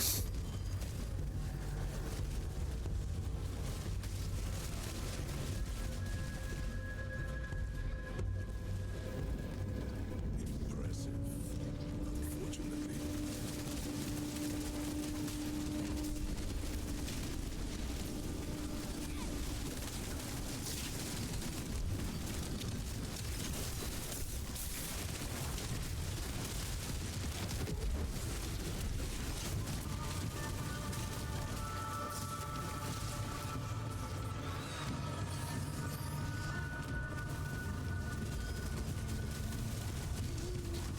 I was supposed to climb at 77, but I didn't. Whoops. Easy.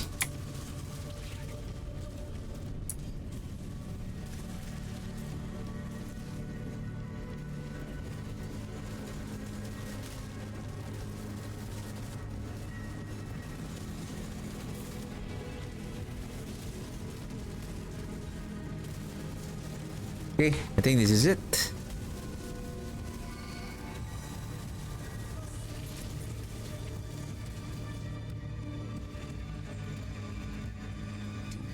Want to meet darkness and death? I will introduce you.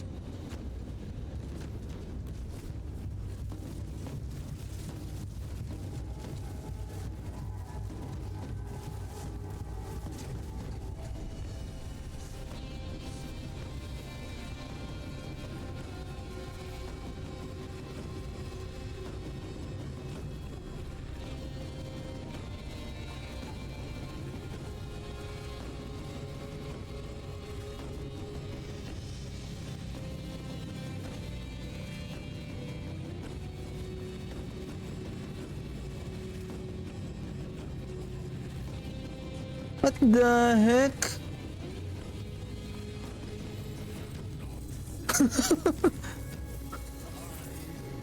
How long that pylon can keep on following you? Boo. Upgrade. Okay, let's do 68. I think we can do 68. So far, resource-wise, we can sustain without the Lure as long as you have 2 lucky hit on primary resource. If that is a greater affix, that would be nice.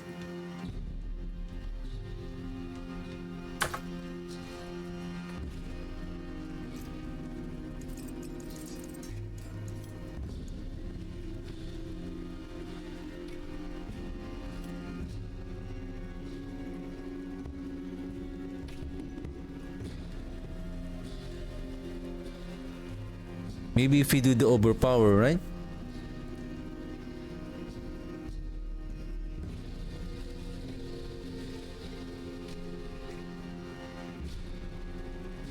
Ah, the grandfather is here. But if we successfully manage to, like, for example, this one, maybe...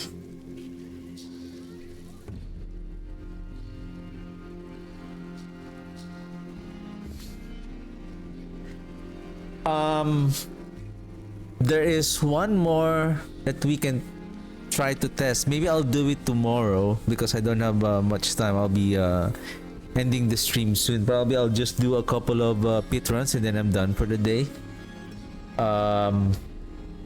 What if we replace the Banished Lord Talisman? Do I have that Tides of Blood greater affix on a amulet?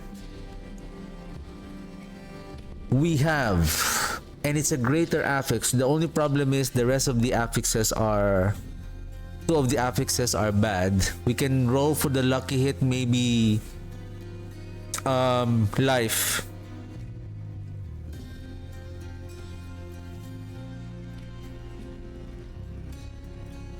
because we can add critical strike damage.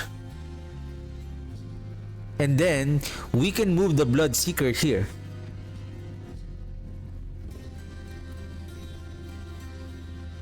And then maybe what else that we can add?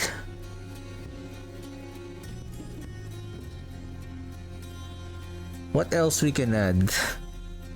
What affix that we can add?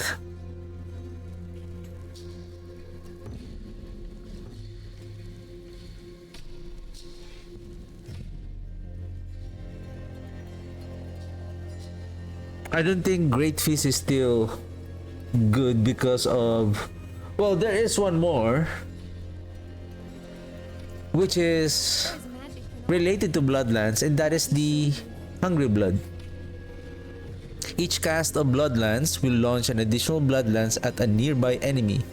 The thing is, with its first hits an enemy, deal 100% of normal damage. The thing is, for single target, is this going to be better?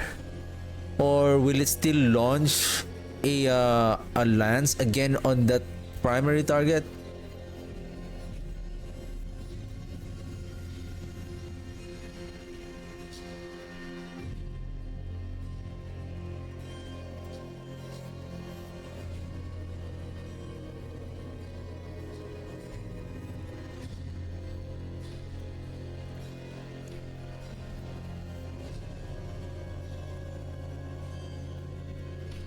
Each percent of your life you heal beyond 100% grants you an increased critical strike damage on your next critical strike, up to 68%.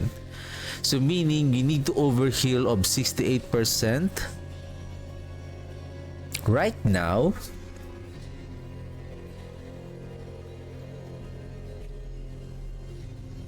So we can use this one.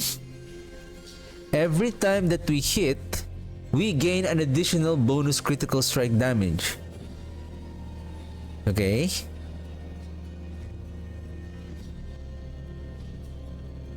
And we don't need to drink our healing potion because how much is our healing received? Whoa, 29.9. But healing from blood orbs is 55. So this is 84%. Let's just say we have 100% of healing. Then we're only adding 30%. Welcome to my home. Yeah.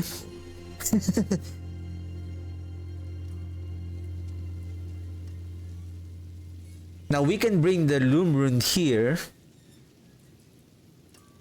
And then we're maybe the best if we're going to drop the Banished Lord Talisman, probably the best one would be Great Feast. But we need the Loom Rune back because we're gonna be draining our essence. Because we only have 5 here.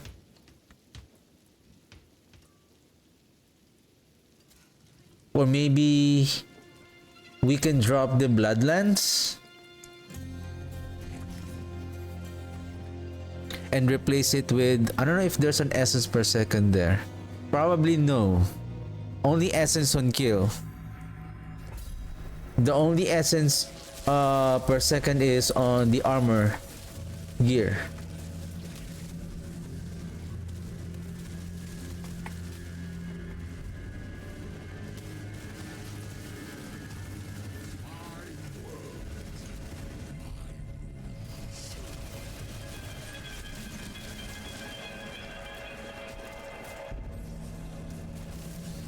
You're the primary target. You're the primary target. You're the target. You're the target.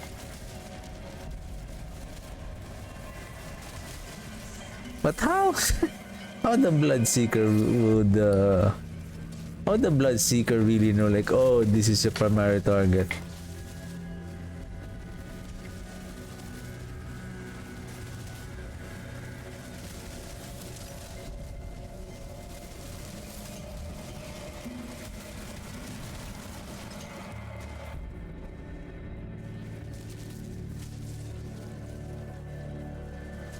I think after this, let's try to temper the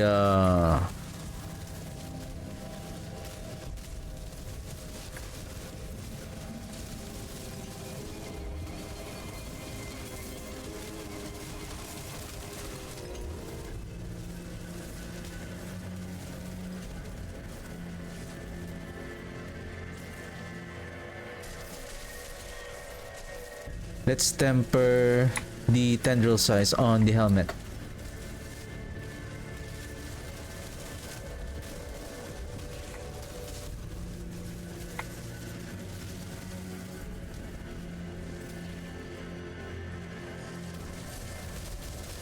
With our attack speed, in 1 second, we already consumed 3 corpse. 1.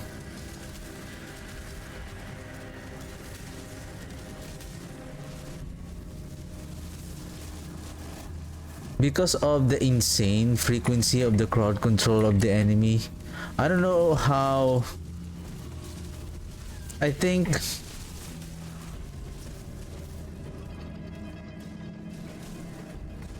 I don't know if there's still a room for us that we can use the error prediction, because at this moment I can only maximum, my finger can only handle right click for the soul rift, and I can only manage up to 3 keyboard keys, wherein I'm already activating corpse tendril, corpse explosion for the flesh eater.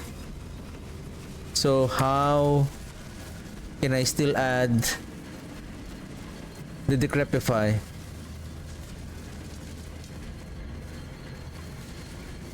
Wow, that is annoying. The pillar is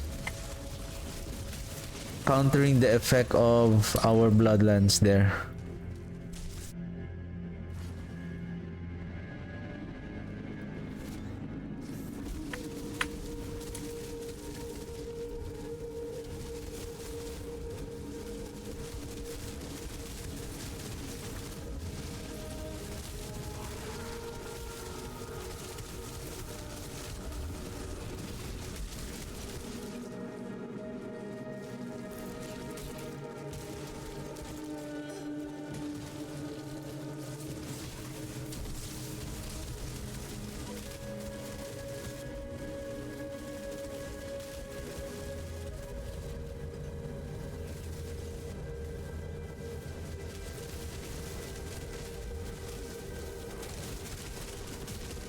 So far, it's fine. We are now at Pit 78. So far, our damage is not yet. Killing the enemies is not yet a challenge. Unlike the blood surge, I have already felt the challenge in even at Pit 70.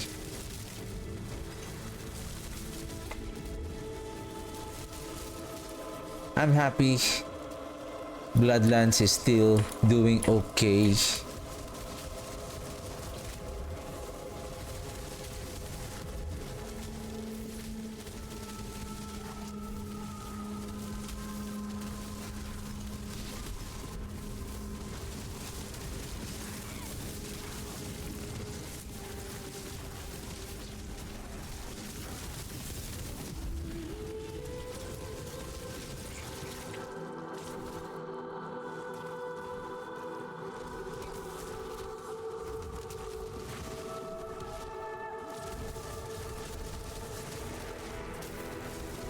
Primary target! You're the primary target!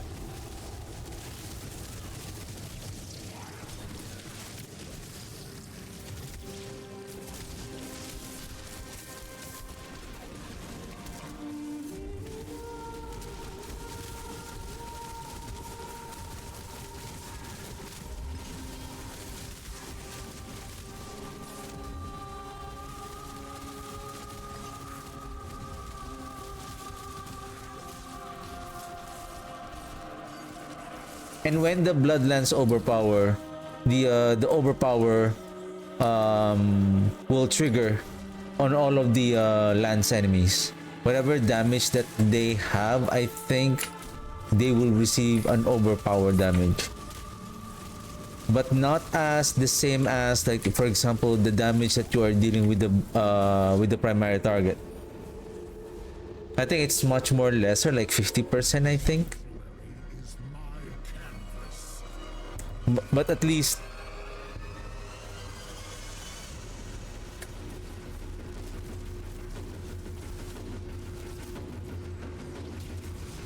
why did I run out of essence?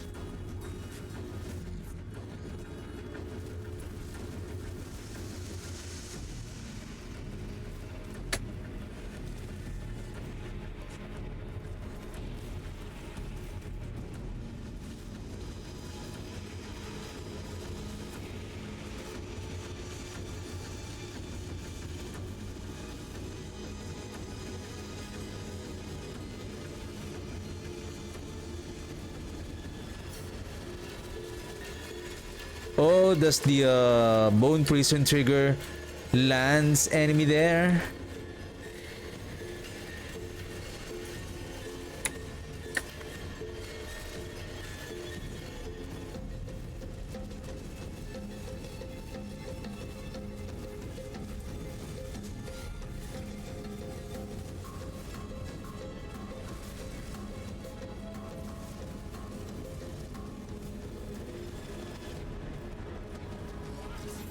Nice.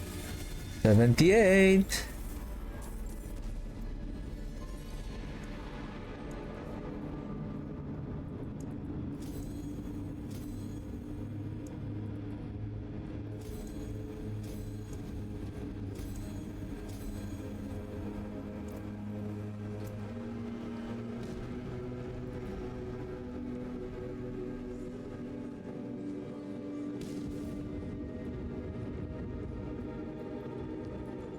Nope. Well, speaking of healing, we can also add healing here, but the only thing is,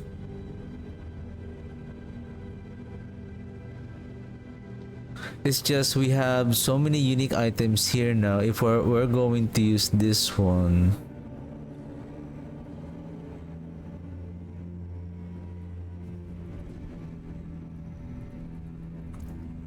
okay. Last run for tonight. Happy with the performance of the Bloodlands right now. Happy. Shalala. At least without the mythic item and then the sanctification, yeah.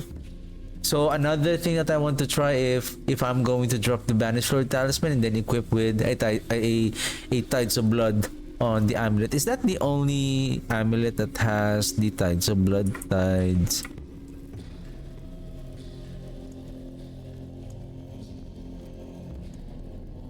Yeah, that's the only one.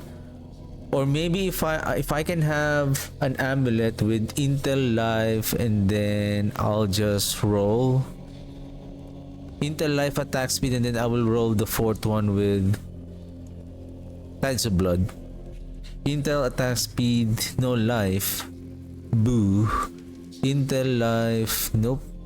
Intel life, nope. I think it's really hard to get that Intel life and then attack speed on an amulet.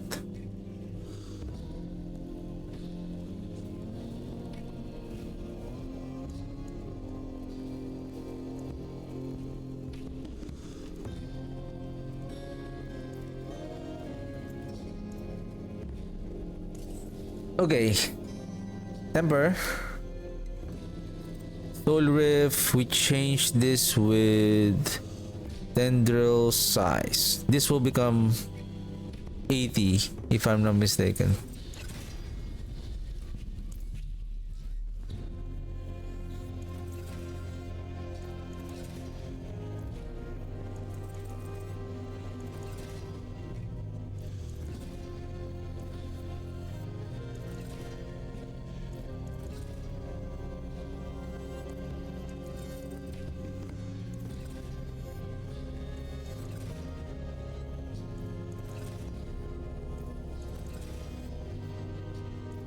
Wow, don't tell me that you are the item that's going to spend a lot of materials here. Wow.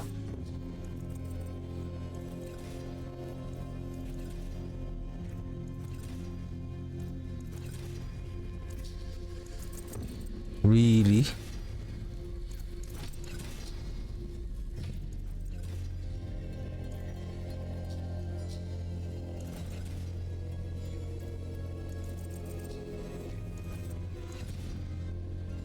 There you go.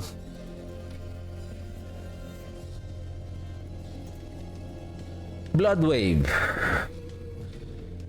Knocks back. 20% damage reduction. Supposedly this one.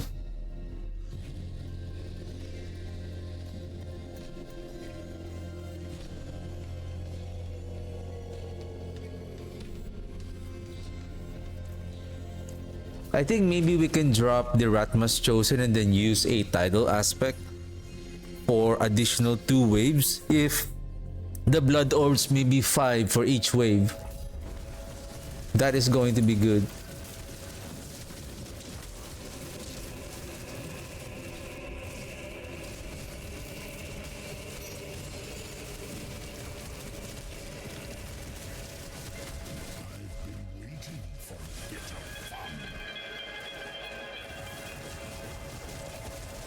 Pull the big crowd.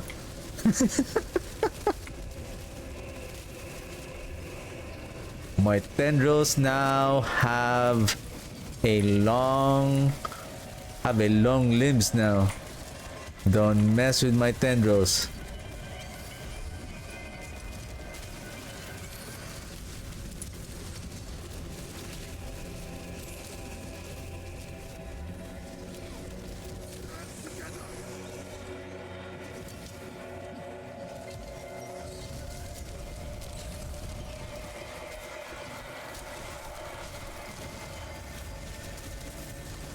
Will everyone here? Will everyone here? Will everyone here?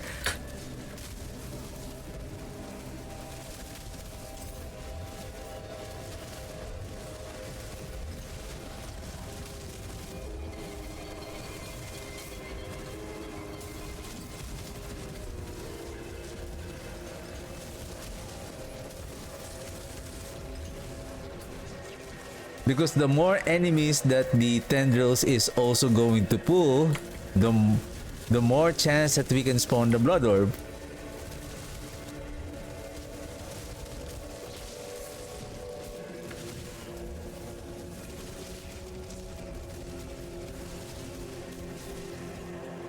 Boom!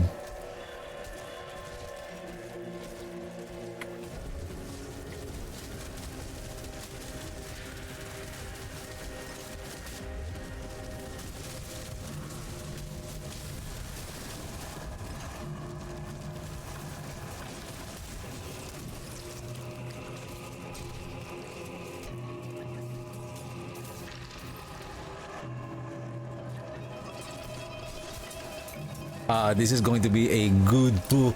Come here, come here. Come here.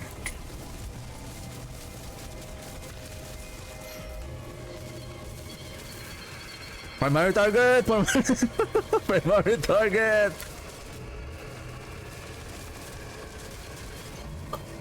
What the heck? The enemies disappeared.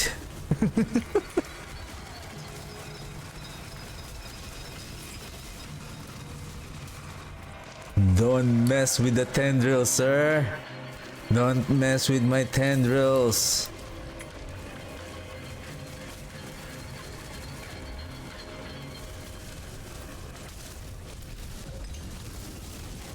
Oh, what more if we're going to use that ring of the sacrilegious ring, and then let's do a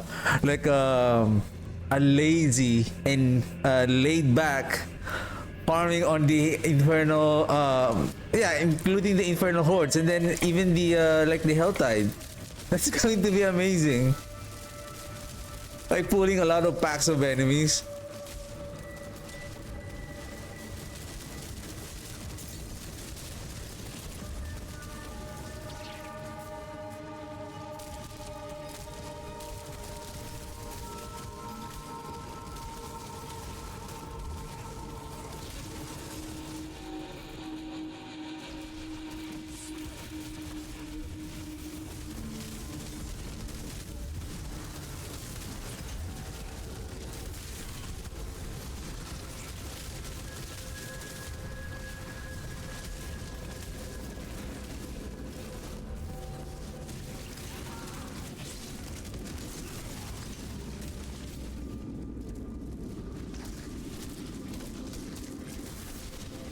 I need more enemies. Let's go. Come here, come here, come here.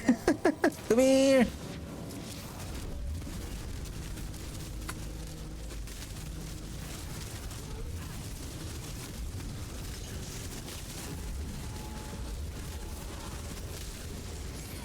Come here. Primary target. Primary target.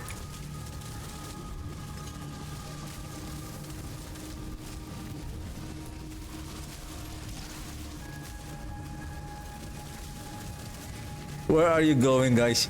There's nowhere to hide on my tendril, sir. There's nowhere to hide.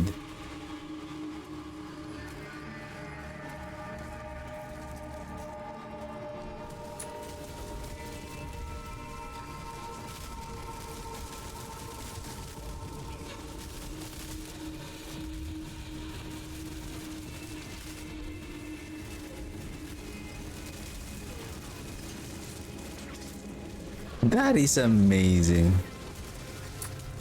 Primary target! Where are you? Where are you? Primary target! Primary target!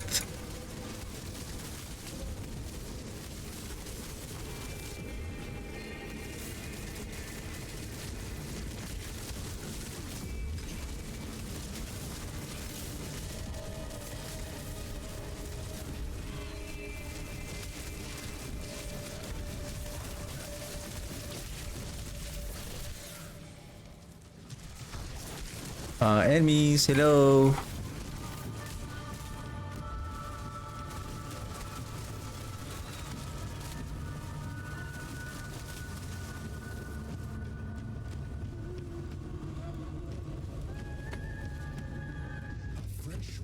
Let's see. Well, there's nothing to pull here, so. But if there are multiple Belials here, then we can.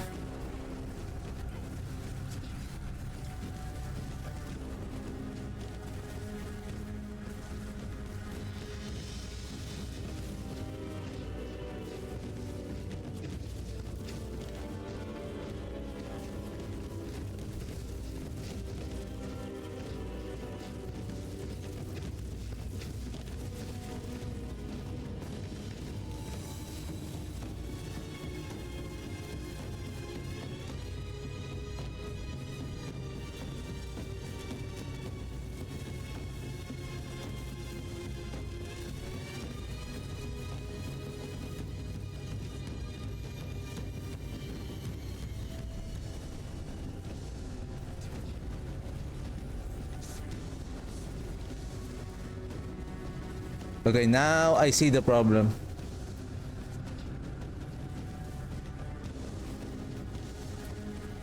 The essence. At least I see. Basically, if we're going to use the air perdition, right? So.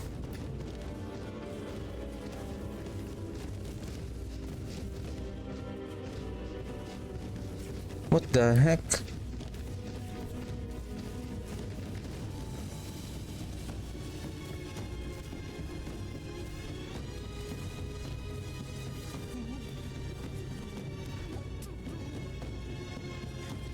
The essence will be the problem because we're losing the soul rift.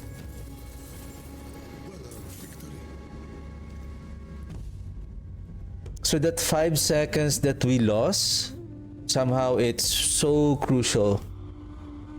Unless the difference is only 8 seconds. So meaning we lost the duration, the additional duration. So meaning the cooldown needs to be 20. So meaning 8 seconds difference. At least. Otherwise, it's a struggle.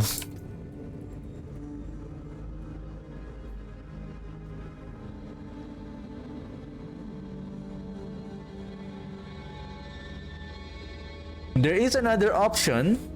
While you are waiting for the air perdition, which will also make our soul rift to be sustainable, plus we have an increased damage, if we're going to use the unique helm called the Unmaker, that also increases our resource generation, increasing the duration of the Soul Rift. So we can replace now the Soul Rift maybe here, replace it with the Tendrils.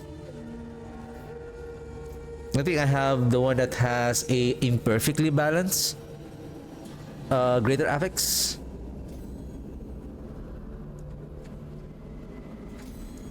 Upgrade. Nice. No fail.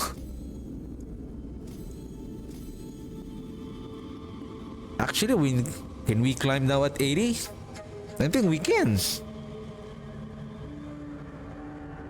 How much is our damage right now? 1739, 11,000 overpowered damage. I think the Bloodlands alone has a basic increase in overpower and critical strike damage. Not only that, is with the Bloodseeker's effect also. So I'm thinking, what if we place the Bloodseeker here and then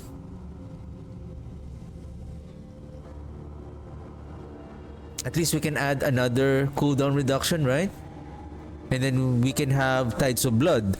So if we have a Tides of Blood, right?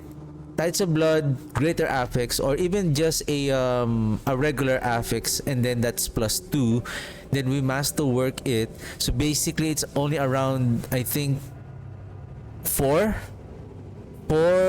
times 5, so that's 20 at healthy, so that's 40% increase in overpower damage.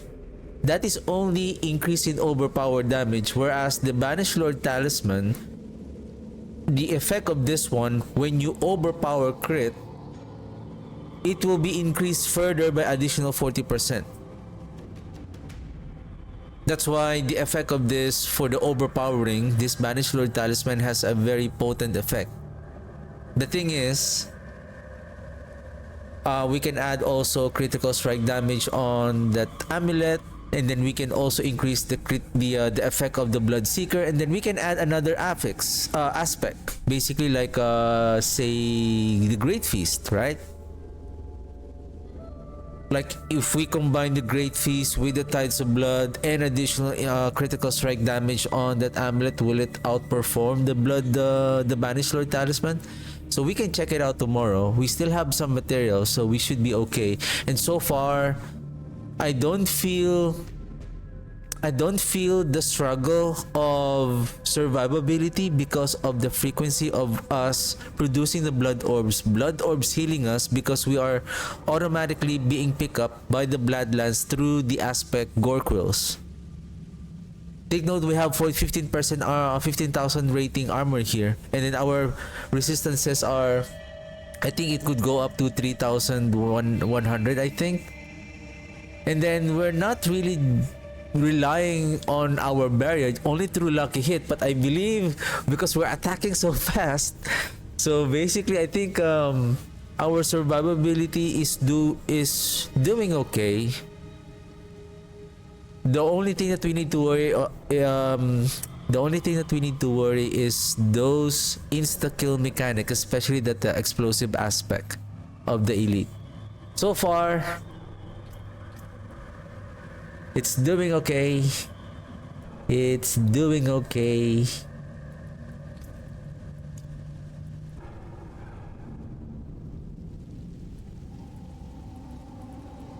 I think, what if we use Subo? Are we still okay with our are we still okay?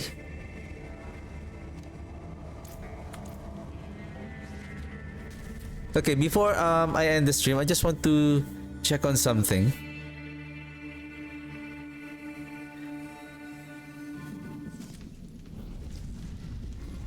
Give me a second.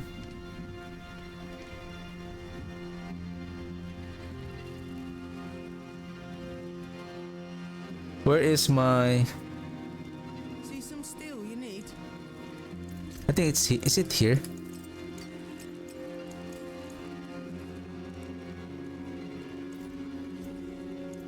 Better than starting from nothing.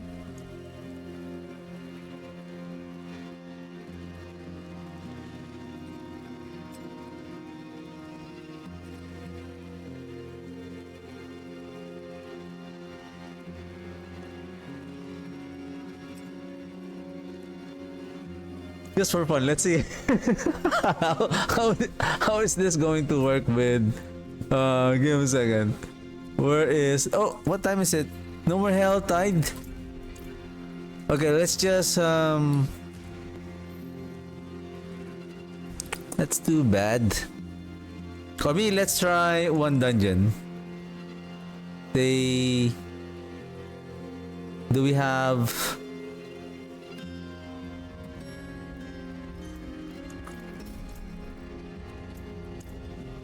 let's try one dungeon. Let's see how let's see how it goes. Maybe let's swap that resistance to movement speed. Do we have that movement speed? Oh, we have it. Okay. Never mind.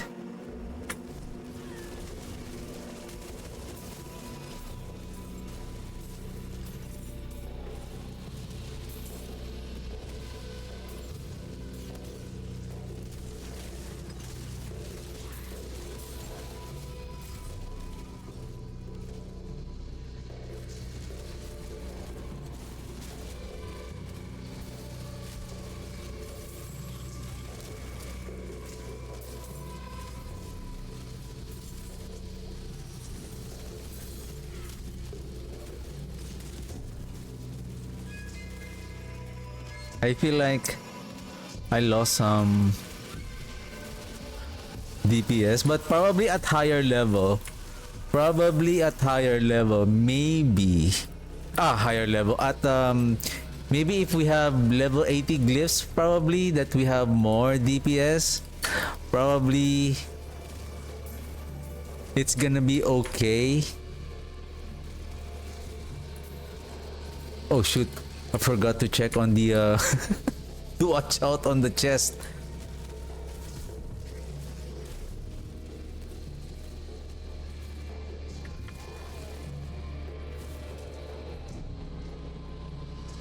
Oh shit. What the heck?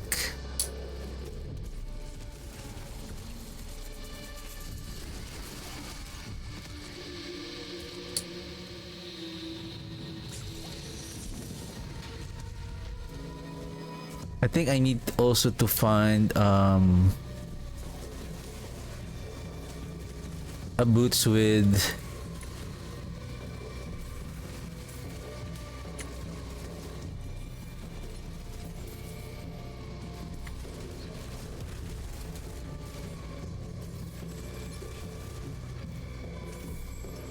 attack reduce on evade cooldown.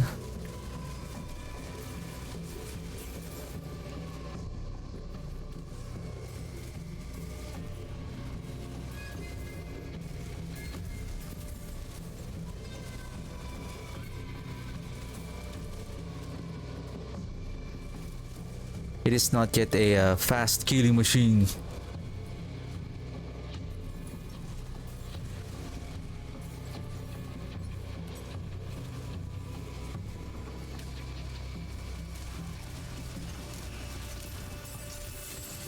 Well, I'm also looking for a for Radric strong room.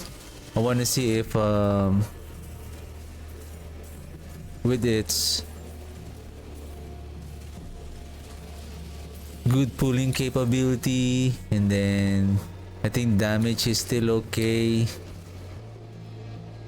Do we have, let's see if we can still find some chest here. If not, it's time for me to go.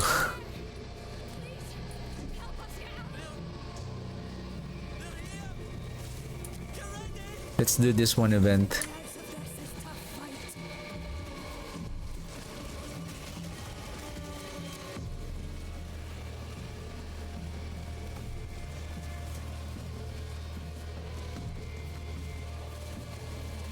Do you want to get sprayed?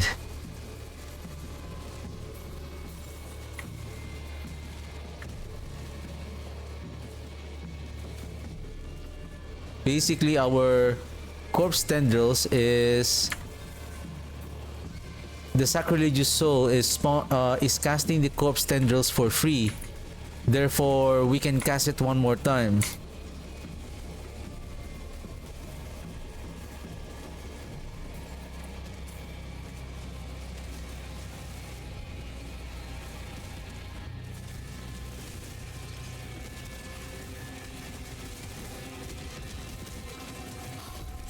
You deserve this.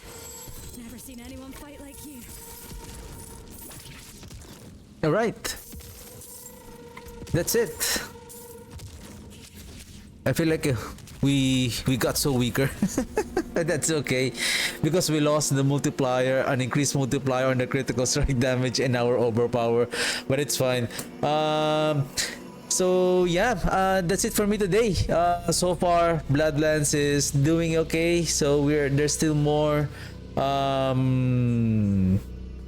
There's still more that we can improve, basically by just leveling our glyphs. But let's see how far we can push on the pit. Basically, that will be the. I would say, of course, you can use other character to upgrade your glyph. Probably you're gonna make another character or another build that is very strong and then upgrade the glyph and then switch back to this build so that it will have a 100 level glyph. But my goal is I want to see how to gauge how good the build is in terms of the build on how further it can push on the pit based on the glyphs that it is being leveled. So it doesn't make sense that, hey, I'm doing pit 90 and my glyphs are 100. It doesn't make sense if you understand my point there.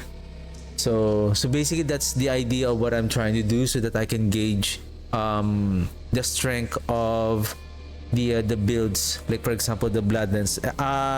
Based on what I'm seeing right now, I'm thinking if I can create that Bone Spirit build using the Blood Artisan's Cuirass and see how it goes also. So, but for now, at least I'm having fun with this build with 3 attacks per second, and we can see it how the Sun Rune is always almost being casted like almost 2 seconds. If there's a way that we can increase our attack speed to 4 seconds, then that will be like maybe in less than 2 seconds that we can activate the Sun Rune to overpower. So yeah, we're just gonna continue playing with this build and improve it, and let's see if we can, if this build can efficiently and quickly kill T4 tormented bosses. So let's see how it goes. So there's still one more variant that I want to try, which is dropping the Banished Lord and then using an ancestral amulet. So yeah, that's it for me today. Thank you very much for watching, and I'll see you guys tomorrow. Have a good one. Bye.